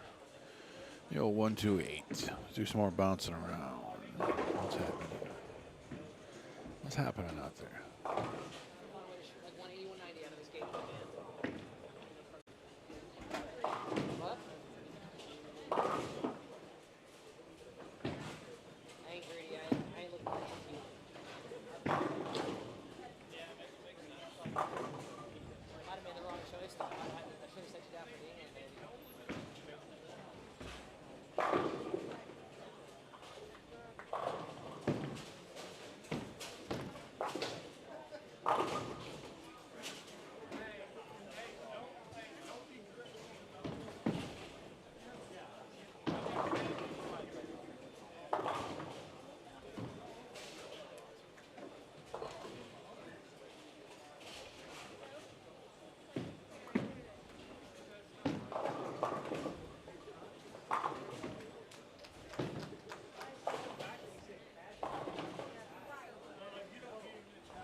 Former champion of this event right there, Tracy Lamberth.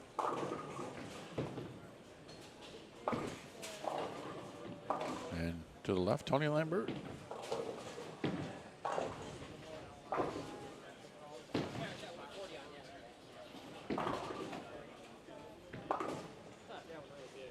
And on the same pair, defending champion, Eric Jones.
Surface on the other one might have just worn out.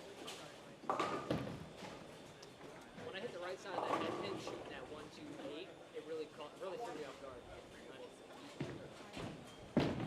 Yeah. What? Why you say that? I thought it'd be higher. I thought it'd go higher. I jumped in. I went from out of it to 34. You went from 50 something under to 50 something, 40 something over. I thought it was going to be Don't have the full scores, but looks like cut score after 9. 3 today is +1. +1 to the top 8.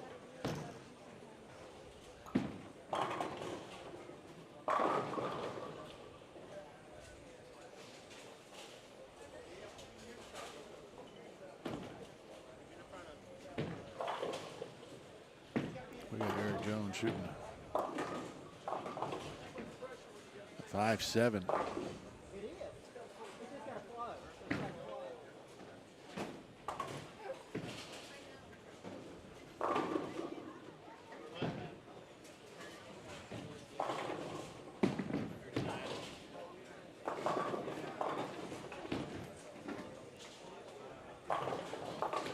Kyle Cook some love. He's in the top 8.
39.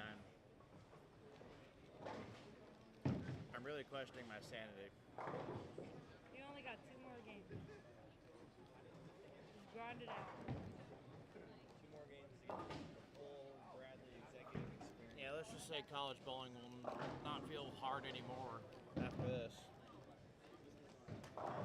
And at least you have a few days to mentally recover from this. I'm not good. Until you go college. I might not bowl on Tuesday. I might.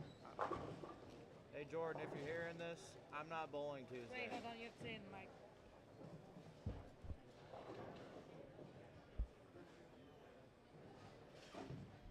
Jordan Gray, if you're listening, respectfully, I will not be bowling on Tuesday. XOXO, love, Nick. I'll be there, but I will not throw a ball because this sucks.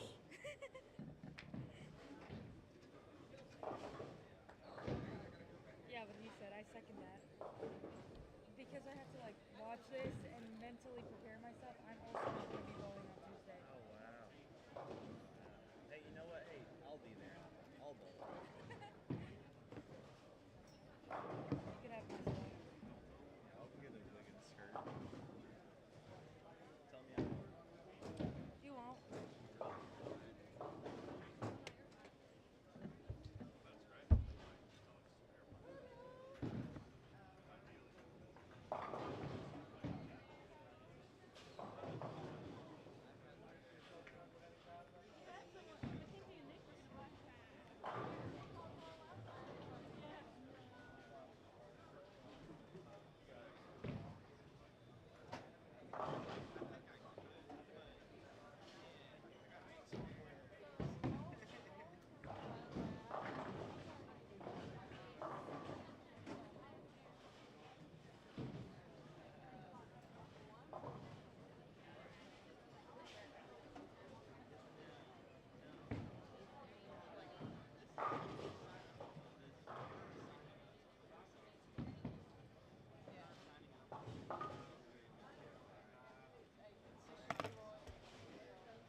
Paul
working today? Yeah. He's busy this morning.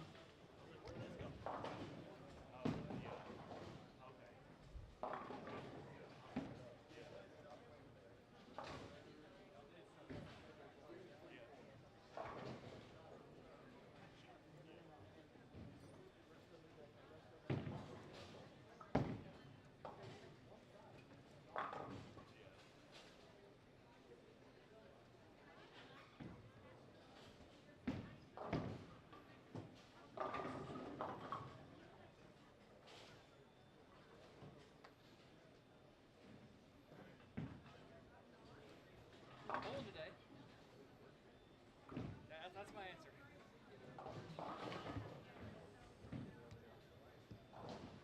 Struggle bus.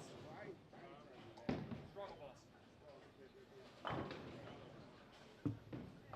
It's all good. I'm getting paid to bowl today, so better than not.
have any reviews on this website, so I'm not putting my information out there? So Ashley used it, Aaron used it, a couple of other friends have used it. Okay. That's how I knew about this one, is because of Aaron and Dave and Ashley.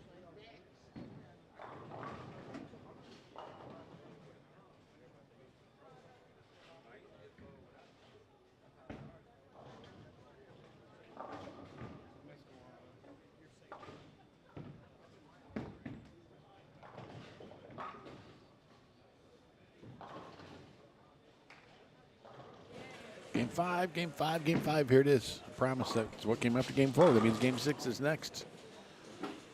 That's how that works. We like simple math. The simpler math are, the better. Dan Higgins, Phil Watson, Daniel Farish,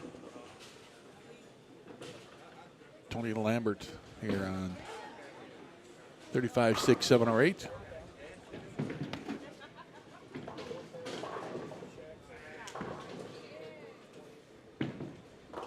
Oh, just going all fall back for Daniel. Look at how the ball just keeps pushing and pushing and pushing.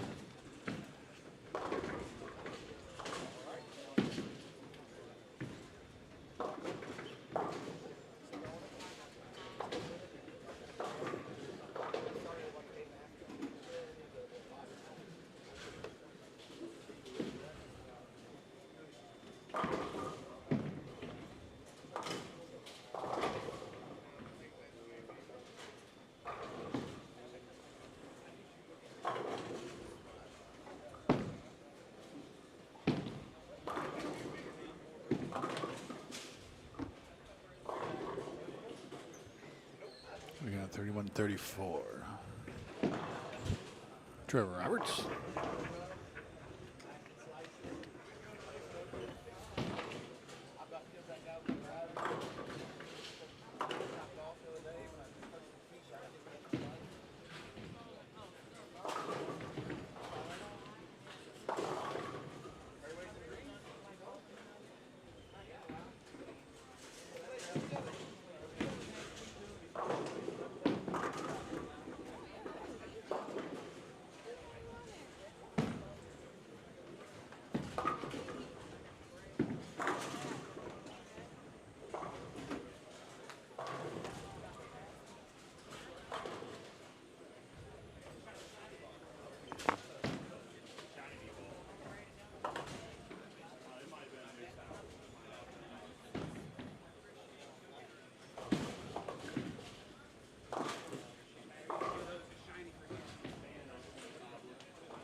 Game 5, Bradley Open cashes round, getting ready to set that top 8. Kyle Cook just had 130-something game. He was in the top 8. Steve Novak jumped in the top 8 and then shoots 140. See where that drops him back as well. So a couple low games of players that were already in the number. And we'll hopefully get those game 4 standings to share them with you. We'll see how that has changed the landscape, the complexion here at the Bradley.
strip that 6-pin. Come on.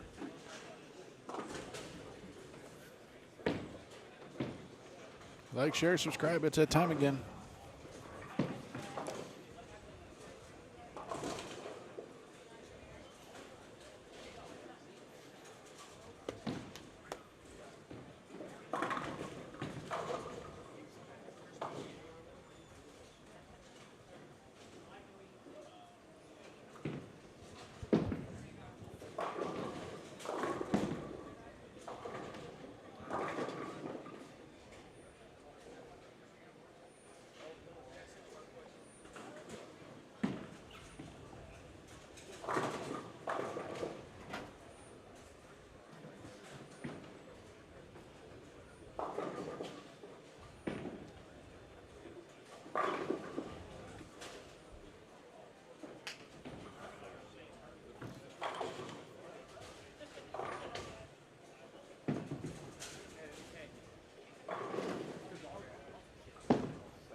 This pattern's always challenging, but the players know it coming in. We've actually lost a couple today, a couple players.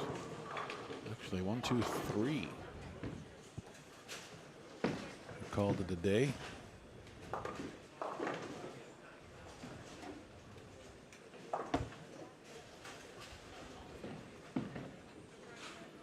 Got Kyle Tripp there, far left of our screen.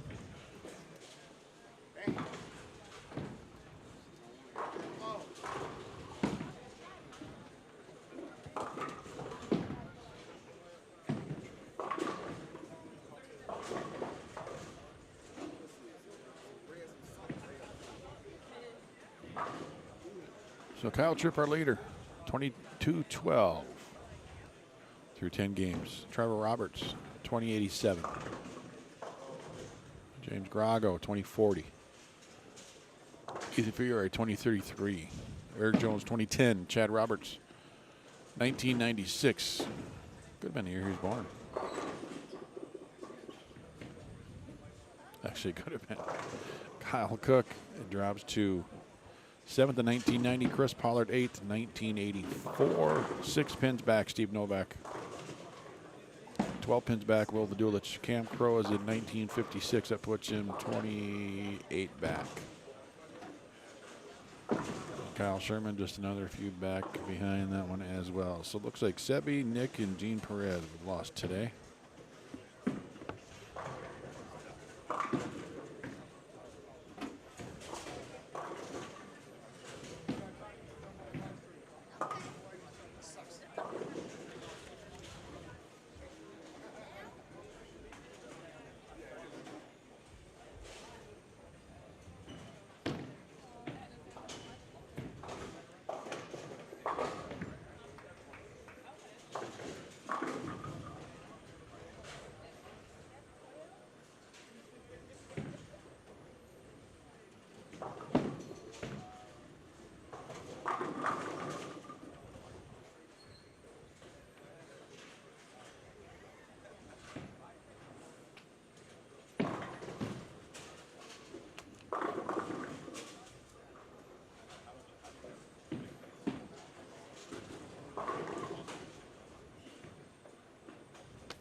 I think oddly enough, a lot of the bowlers enjoy this this pattern, this challenge. Really put the premium on shot making and spares. And tour guys getting ready for tour. That's awesome practice. Of course, they're making some money along the way. That didn't hurt.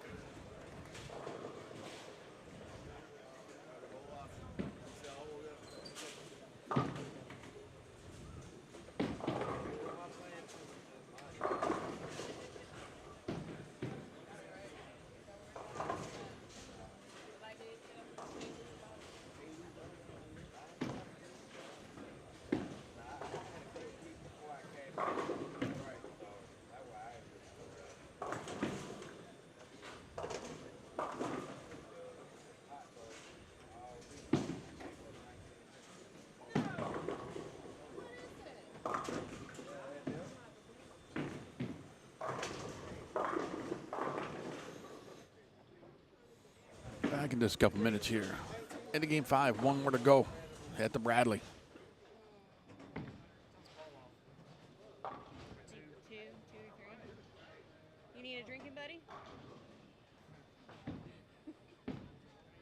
I don't think I'm gonna need a sleeping bag. Oh, you can talk. He's got the elephant thing.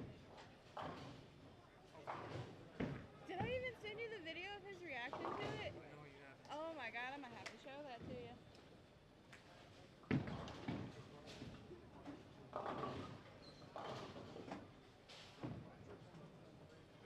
I sent Ashley a form from our Knot website to fill out because it's easier just to get addresses from that It'll fill out all the information your mom just did for her and Chuck. So I'm just sending it to everybody.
Small movement in that top 8. In and out and all around. Just about to the 1 to go.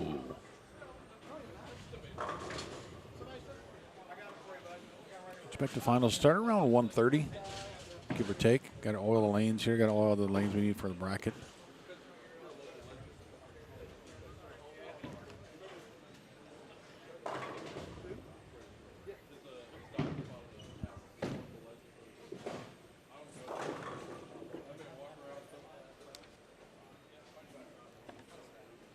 Another nice game for our leader, Kyle Troop. He's going to continue to be our leader. Trevor Roberts in second.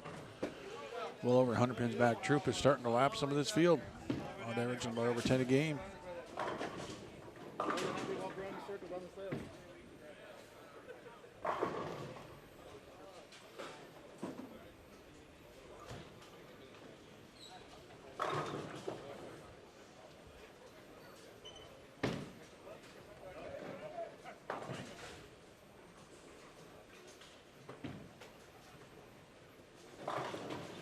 There's our 2 leaders bowling together.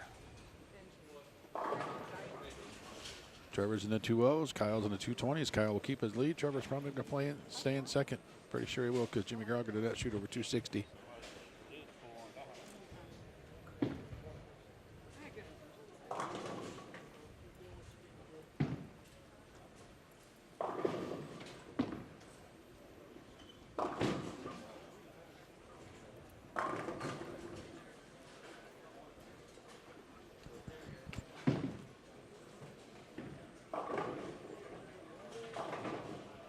Am I close?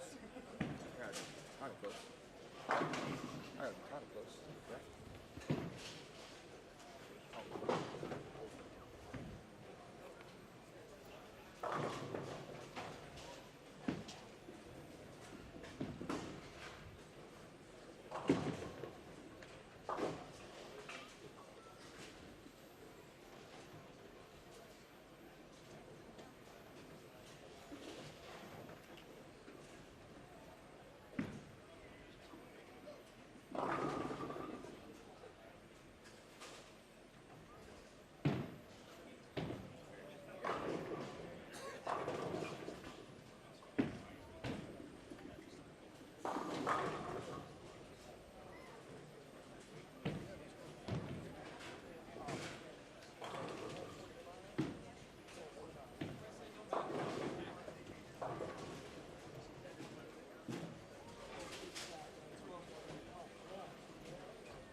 Into game 6 now. If I was saying, I think about 1:30 can be the estimated start time for the bracket. I think I started talking about that and I forgot. Got distracted. Squirrel. Happens. Ethan Fiore. Right side of your screen. Ethan has been in the number pretty much all weekend.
Get out of there, 4-pin.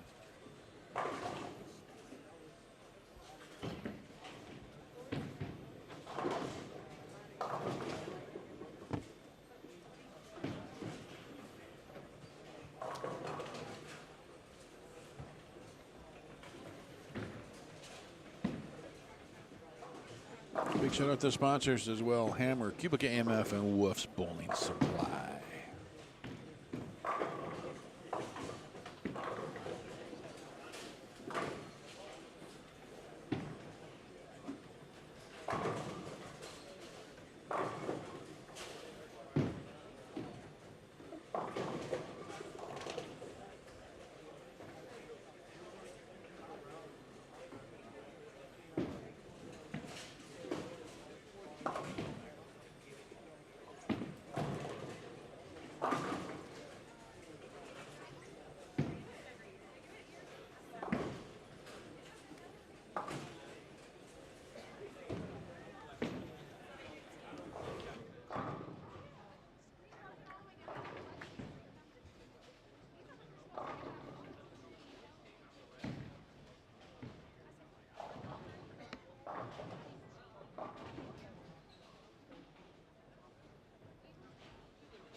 I just posted a link to the scores after 4 or after 10 to the Bowlstream TV Facebook page, so go check them out right there. Like the page while you're there.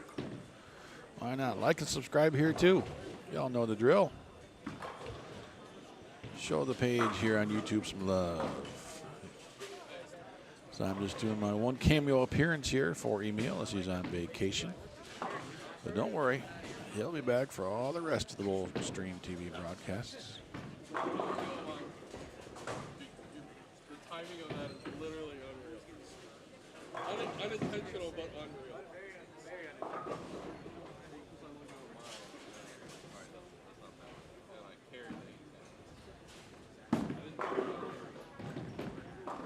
We weren't even thinking.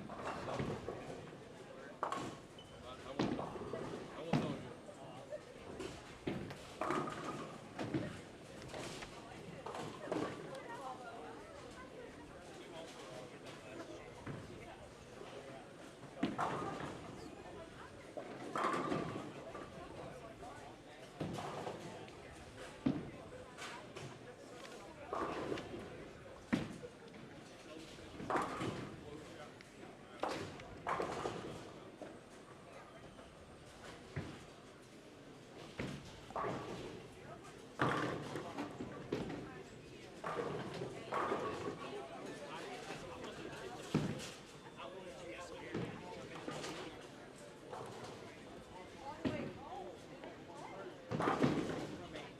I think the best way to play the pattern is what Chad Roberts been trying to do the last 2 days. A little bit loft, get it past the arrows a little bit, get it online. Just let the ball tip up, get it rolling early. Not saying it's going to strike every time, but you're going to be in pretty good position to hit the 1-3 and leave some makeables. Ethan's been playing it pretty good all weekend too. Just slow inside. Never really given the pocket away, even though he starts left of it.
I'm actually going to resend you that picture that you sent the boys. The pen and the measurement on each side. Right? And I was like, try to point it before we got there, and it pointed a lot.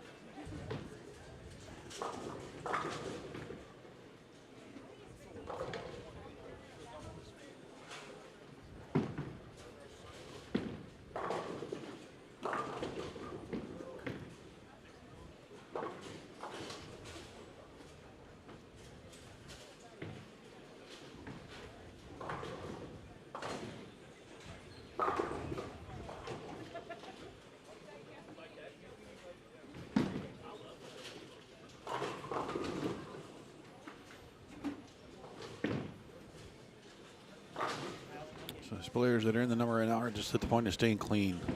Just shoot 190s. Don't give it a whole bunch of pins back anywhere. Someone's going to sneak in and grab a spot. It's just a matter of who it's going to be.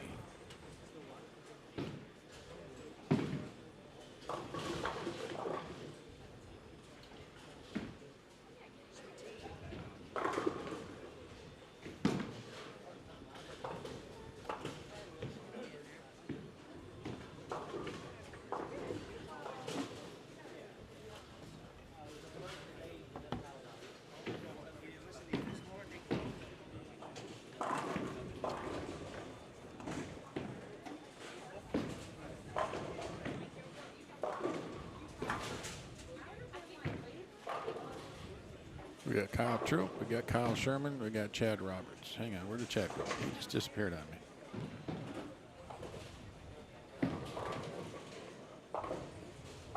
There he is.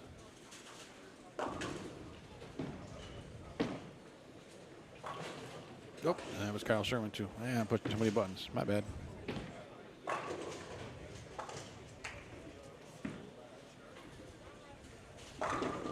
That was quality.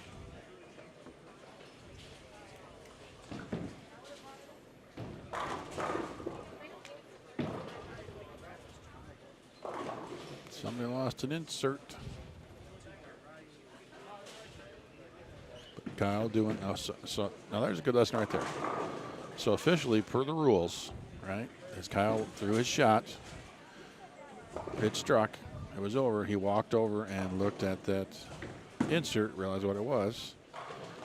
But now technically, if he would have just walked right over and did what he did, that would have been a foul. But he finished his approach, he walked off the lanes and back on. So that's 100% officially the correct way to do that, for anybody wondering at home.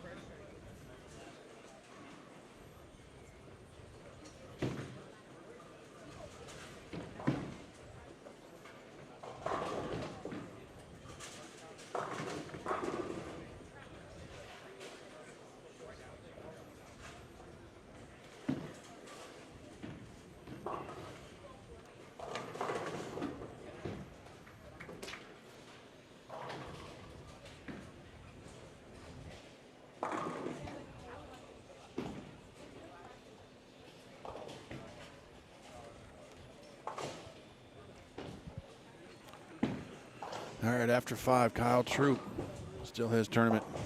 Trevor Roberts, Jimmy Grago, Ethan Fiore, Eric Jones, Chris Pollard, Kyle Sherman, Chad Roberts. Right now, 21-64. We have a tie, Cam Crow and Chad Roberts at 21-64 for 8th and 9th. 1 pin back, Kyle Cook.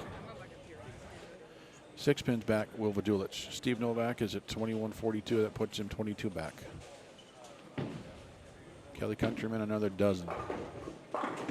Brad Miller is at 21-30, puts him 34 back. Dan Higgins, 21-13. Dan's out of range. He's 51 back. He's got to shoot 260 or 270. That's pretty much where he's at. And we'll post these one more time.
So there's an example right there. Brad Miller coming up. Hang on. He's not there. Yes, he is. He's right here. On the left side of your screen. Front 5. Where am I? Brad is sitting in 14th at 21-13, 31 back. About a front 5. And potential 260 game even with a couple non-strikes. He's going to move right up into the mix of things.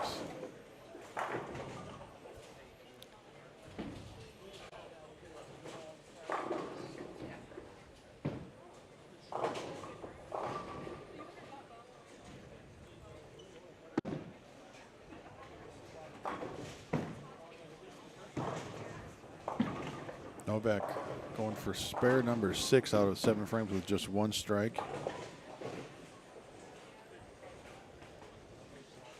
And Steve is 22 out of the number.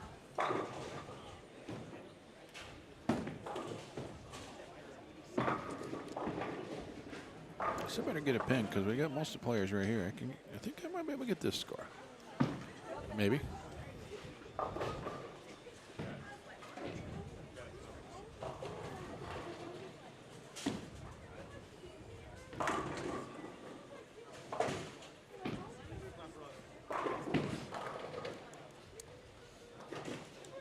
Kyle Troop's going to be our leader. There's no question about that. So by 144 right now.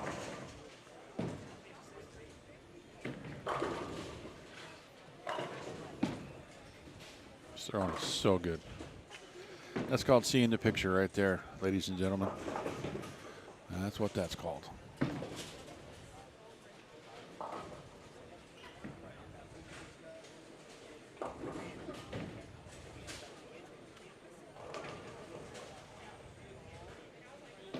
Kyle's had 2 games out of this dozen under 200. That's impressive. And we've only had a handful of guys in the field averaging over 200.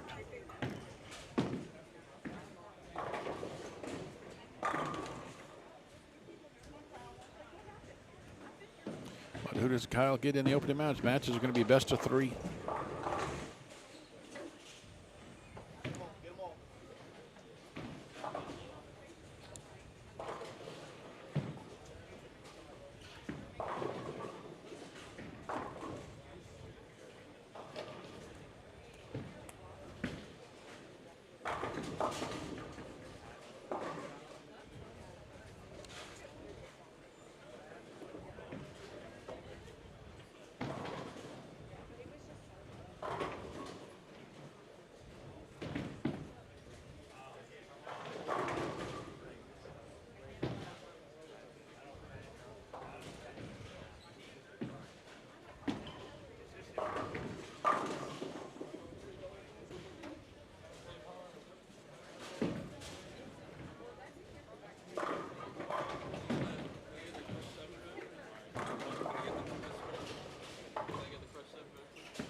Chad Roberts was a number 182.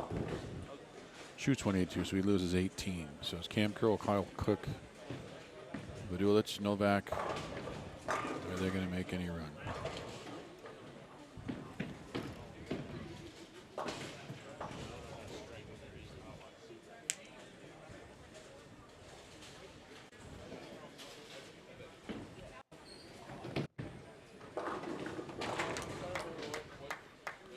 Come back to this pair shortly.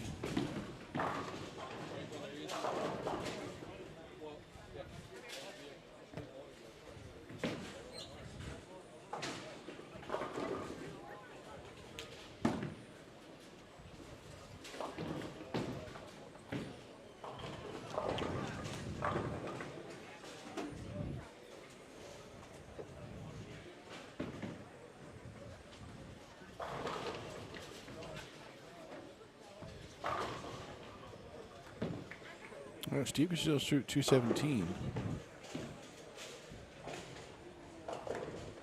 That would go around Chad.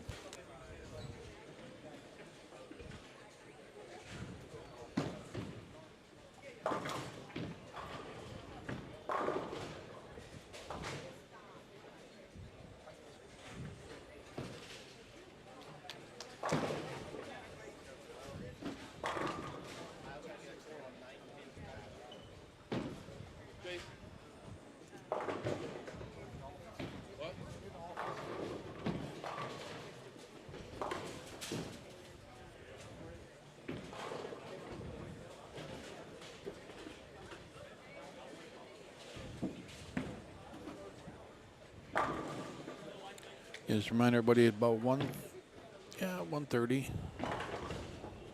Between 1:30 and 2, we'll start that bracket. Probably get an official announcement from Jason here shortly. It's going to take an hour-ish to recombobulate, oil lanes, everybody get a quick little lunch break. Thanks to Hammer QubicaAMF, Wisp Bowling Supply.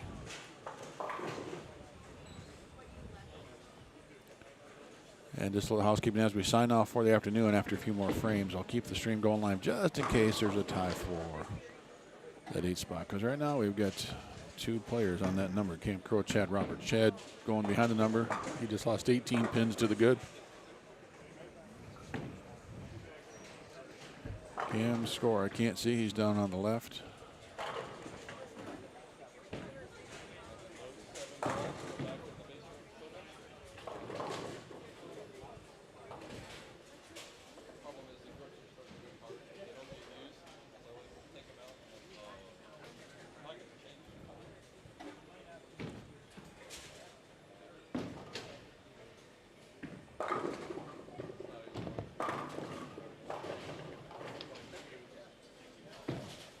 Pinch is a really big shot. Well, yeah, it is a big shot for Novak there. 196 is max.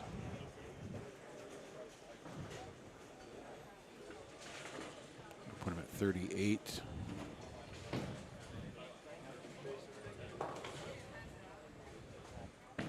That'd be behind Chad Roberts still.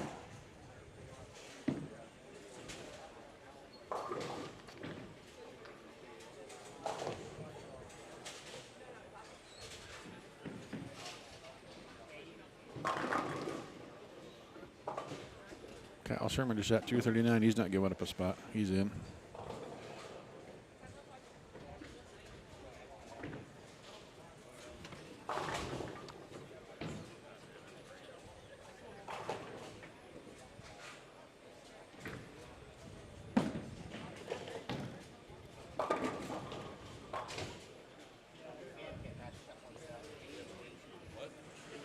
Kyle Cook needs 8.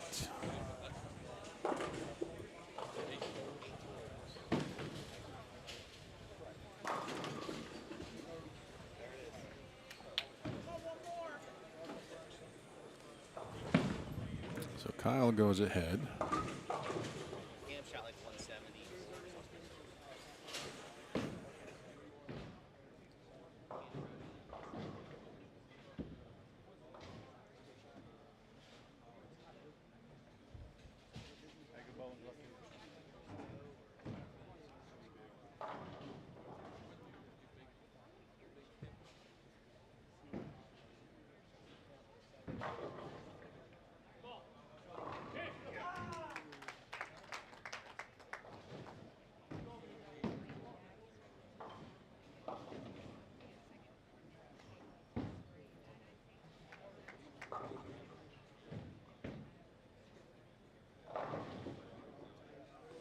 Novak finishes 195. That's probably going to be short.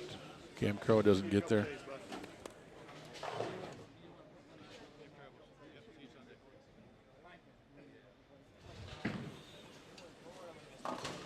Brad Miller looking to get in with his 260 game, though. It's going to shake up everything.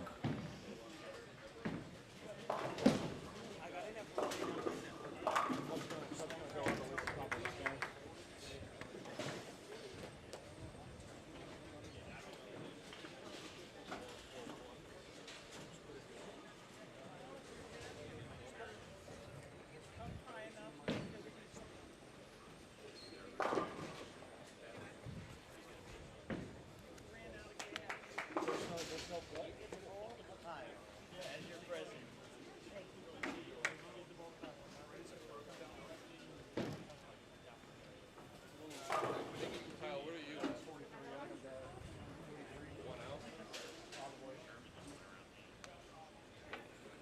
257, Brad Miller.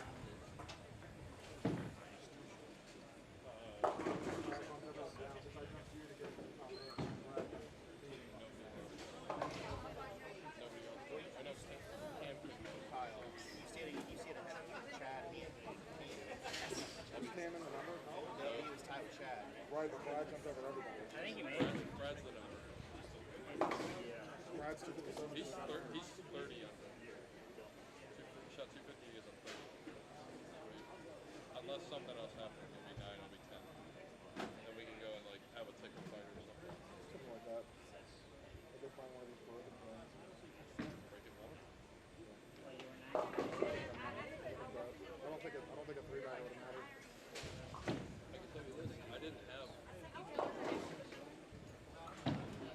Even if I make it 2 straights, I maxed what I could have shot. I make 2 straights of solo.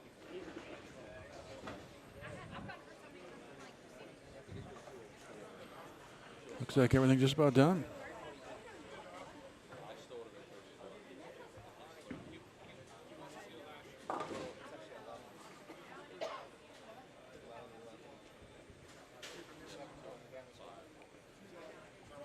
30. So right now, it's pretty sure that we've got Sherman's fine. Eric Jones, the only one we don't have. But looks like maybe Brad Miller jumps in with 2370. So hang on for the official cut score shortly. We'll have it for you right here on Bullstream TV.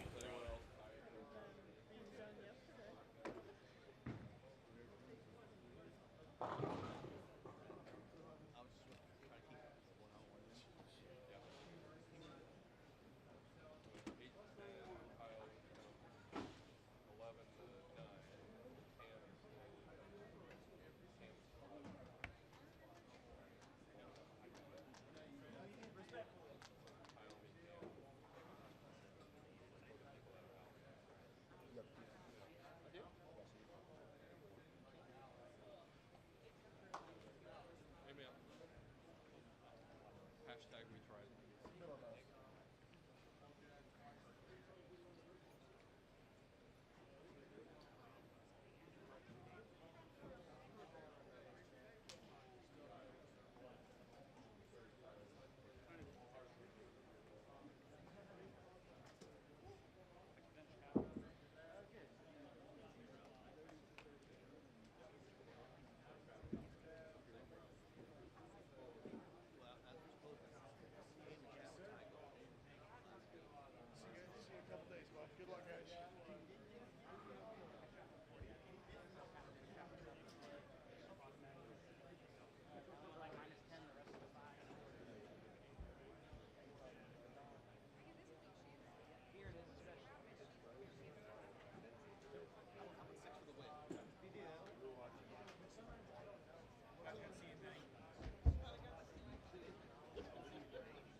Brad, I jumped over Chad to get into the top 8, but then Brad knocked everybody down. So I'll be 9, Chad will be 10, Cam will be 11. Yeah. More than $0. No,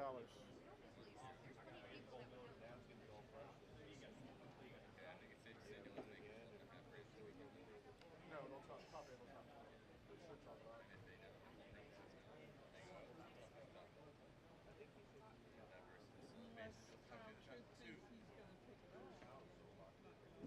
I mean, he's led by a bunch, so. Yeah.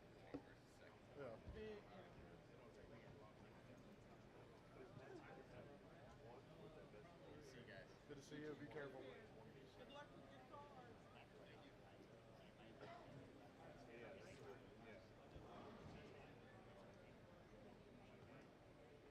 I guess seating probably 1 versus 8.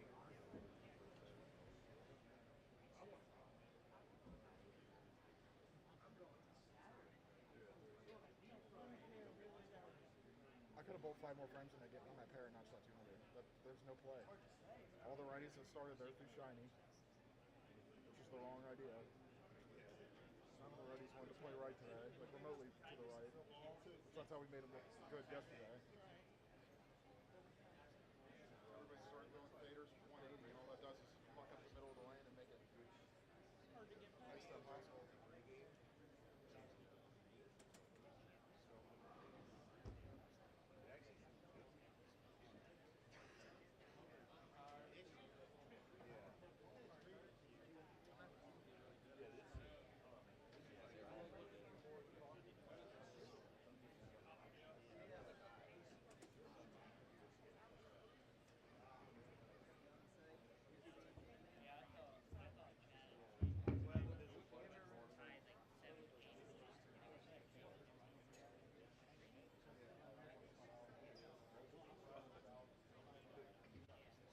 attention turn the ball if you are lossing, that's your coming off his cleats.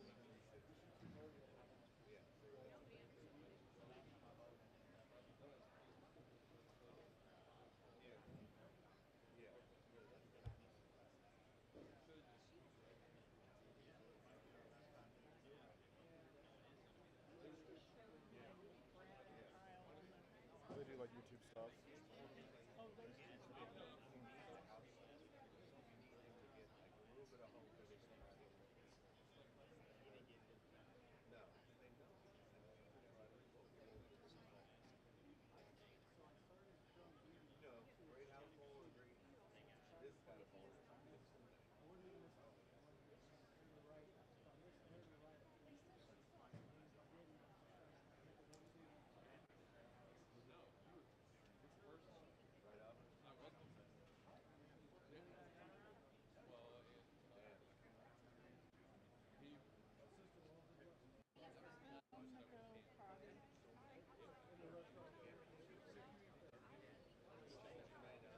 I won't take my shoes off till it's for sure, but I'm almost positive. Hey,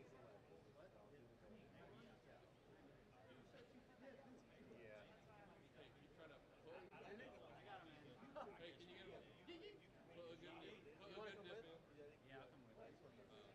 But yeah, probably need like 9, 8. Either way, good luck. I'm gonna go down with Josh Parallel.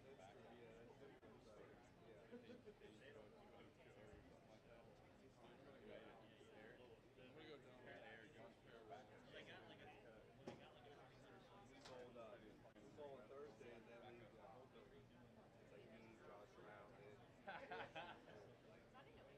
Ricky Bowles. We all play, right? Because I went back to one game, so I played all three. Josh obviously plays the whole time. But then we bowl against like Brad and like Maxwell and like all those dudes. It's like one game to shop. Like you couldn't like, yeah, it was. Yeah, because Brad throws so hard too. You know, he's got a run in there. Norman, he bowls probably the best out of everybody because he's so like soft. You know. But no man, you like not good.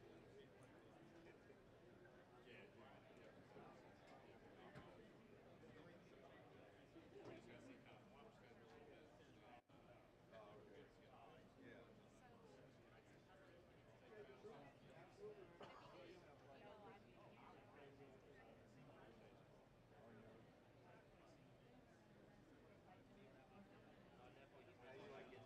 How you like the new place?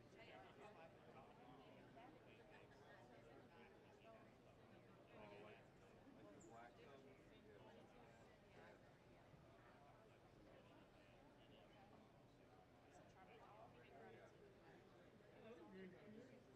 Bowls bother you? I remember when I moved to Thelma was still open. Yeah. I didn't think this was open. Yeah, the bowls right there, yeah. Be one shy. I jumped over Chad, and then Brad jumped over both of us. So it would be, I think I'm 9th, Chad's 10th, and Kim's 11th. I could have doubled, I still think I'd have been short.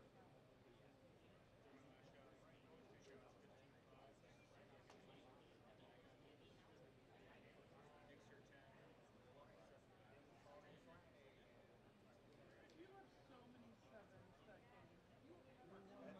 That's kingdom right. Axball, since you roll with him and shit, Axball, like how different Tuesday is for you on Kingpin versus Thursday. We both ball. Tuesday, obviously, set state record. Thursday, he's fighting for his fucking life.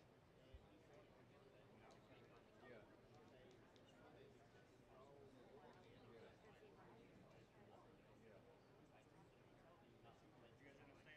Thursday they've done where they flood the outsides and then the middle stride. So that's all. Or they'll flood the middle and the outside. 264. A lot of fucking oil. One week there was like, I don't even know if they put oil. Like the ball was hooking that. You know, so.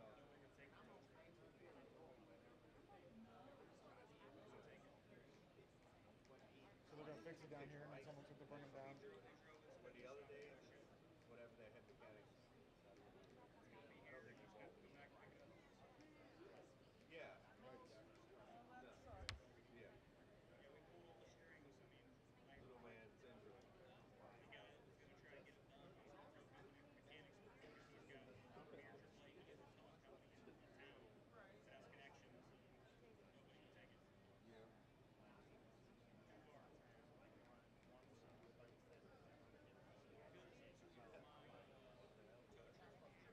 Yeah. I had a lot of minivan news, and he was baby, and a bunch of us girls were going to the mall in Indianapolis to Next, get but Christmas not the presents. same. And I wrote down Centerville, Indiana, and the car And didn't it's a even nice have place. like That thing, and then 6,000 miles. they have open bowling like to the But I very had last to, second, and they don't clean their and floors. I got somebody to come get the car. Like sticky stuff, So popcorn. right And out I don't there, slide really, stinks. even with one hand, so we're still used to one, you know.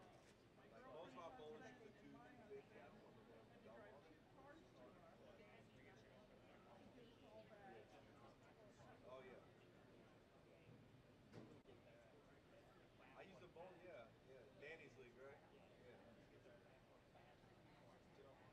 No, yeah. That's where the money is. Yeah, so that's where the money is, man. Yeah.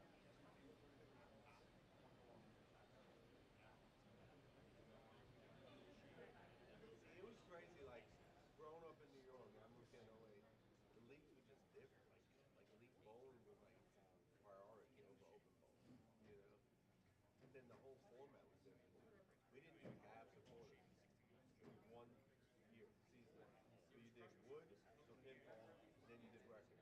That was the two different price dollars, you know. So you could like, so a team like on Thursday we're the second best average, but the first half we get smacked. This half we did good, but you didn't get penalized for being a good team. Maybe your record was bad, but you know, so it was a whole different format. And I moved here, I was like, what the hell y'all do? Quarters and like open bowling's like the say all here.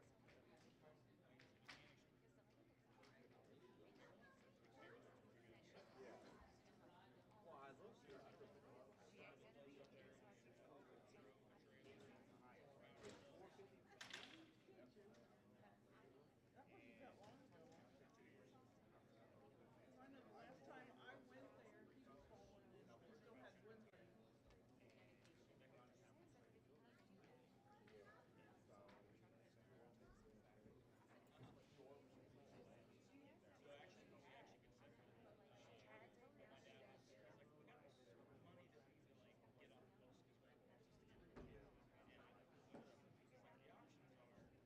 I guarantee they were, right? Yeah. That's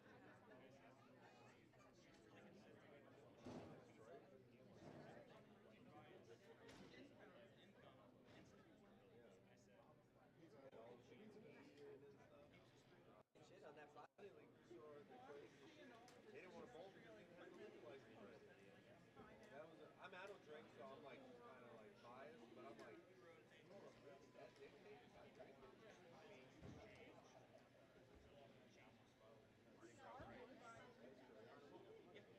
Like, I probably want to come up to some bowl last year, the ring and stuff, and like, man,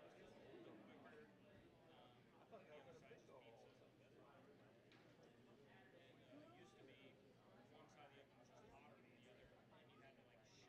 Yeah, it's almost too hard. And then Sunday we liked it was just hard for scheduling to make every Sunday. But I heard they were actually pretty good this year. After one dude called out, wait, at Regina's son talked out his name or something. That's crazy. That's crazy. I'm surprised. It's like your dad. That little guy. Yeah. Steve Novak. Manuel's gonna. Yeah. I bowled with Manuel on Wednesdays one year. Yeah. Ian? Yeah. He's like so calm, but he's one of those OGs when you know. Oh yeah, Bill's dead. Bill's dead, bro. Yeah. You just can't do that, man. You can't say shit like that. Like it don't matter. Oh, I didn't mean.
like it was, yeah, it was great. Yeah, it was great. All because of phone strike. Just because somebody was salty and somebody hit it. And I just let Josh shoot it. So if he missed, I can be mad at him. And he just throws it so hard, man. It really doesn't matter on a house shot for him.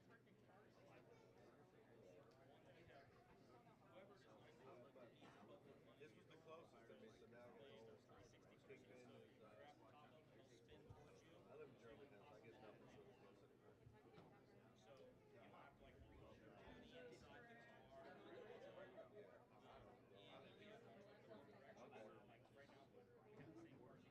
Yeah. Man, you see that liquor store on Preston in Central? You know the one right by KFC? The drive-in liquor store on Preston. Yeah. I worked at Cintas, so I was going to work on Friday.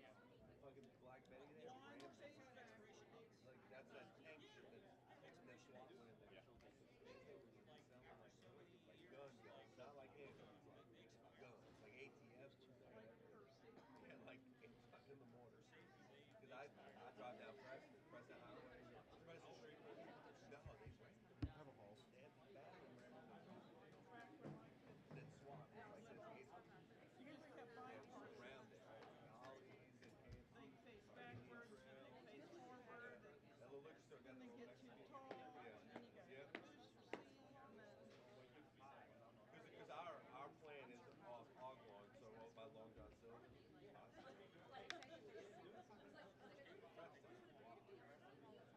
My mom and dad used to live over like Newburgh area.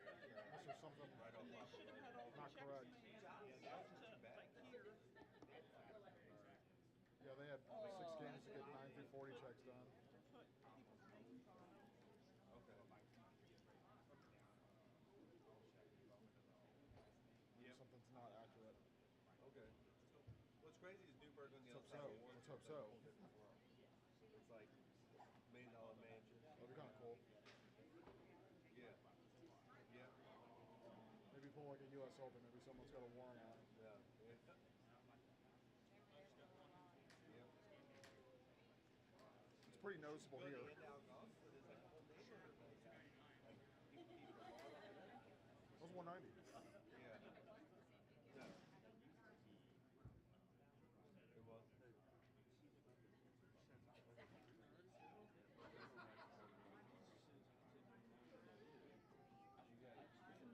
That was. When I moved here, Shepherd Square was still a thing too. No, he's wearing a striking spare course up. This is a striking spare. They own Westernville, they own this one, they own a few others. Now it's what is it? Park. That new J-Town. Yeah, that's like. I told JR, he's like, why do you want to go to Bradley? I was like, it's the last thing of the year. I said, I haven't gotten the gold. Yeah, so we got like a Ring doorbell, you know. So the way it is so that like the West End Must have been an accident. is like 5 miles, you know, just how the Ring does it. And we always see stuff like there or like the 20th and stuff. Like there's always like yeah, it's just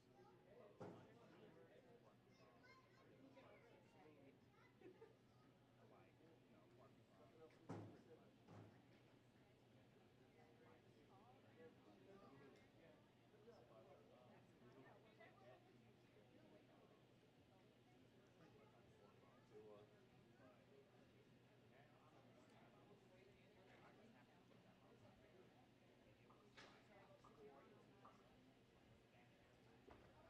Was anything good? Yeah. No? Wow. Wow.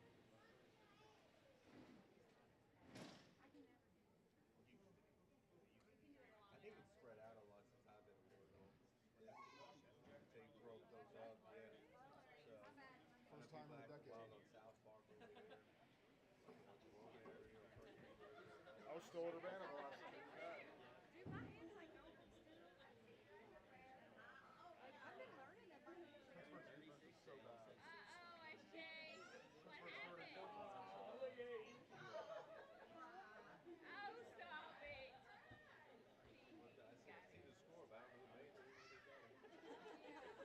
Aw. Joe, what did you do? Make me cry.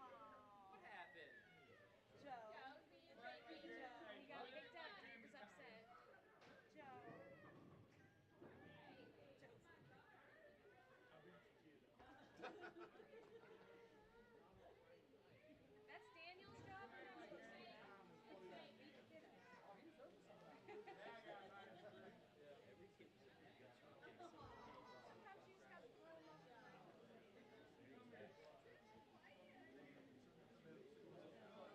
Why did we get that close? It was good because I kind of blew my shoulder out the game one, so.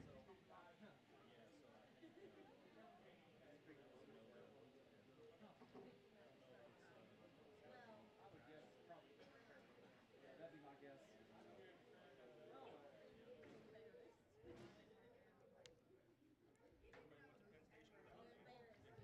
Why'd they leave you here? You know what? Yeah.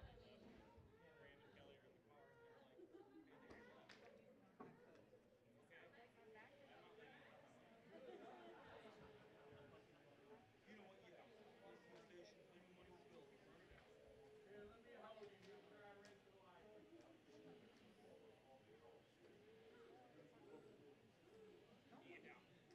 Not this turn. I might buy the cream man on there. You want those smoky $100 for?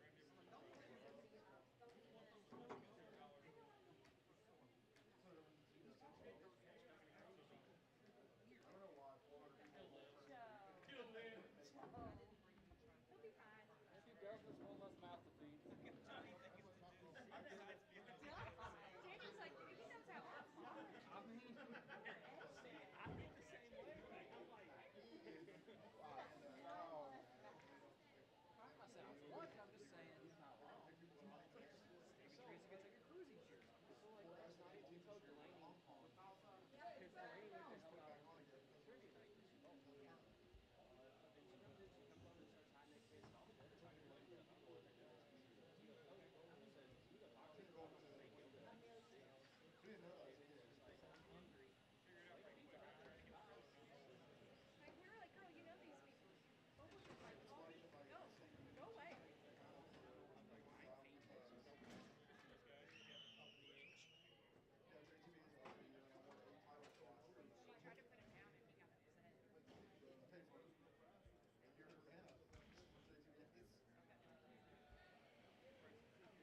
for JTBS.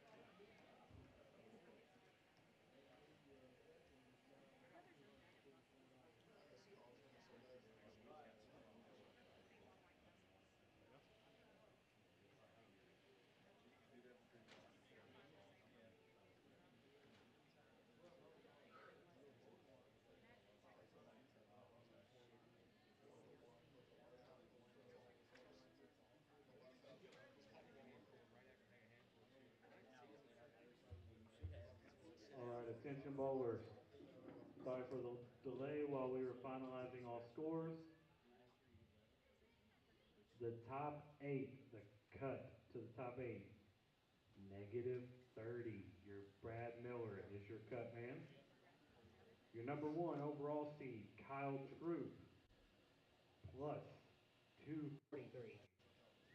Incredible bowling, Kyle. Number 2 seed, Trevor Roberts, plus 91. 3 seed, James Drago, plus 60. 4 seed, Ethan Fiore, plus 19. 5th seed,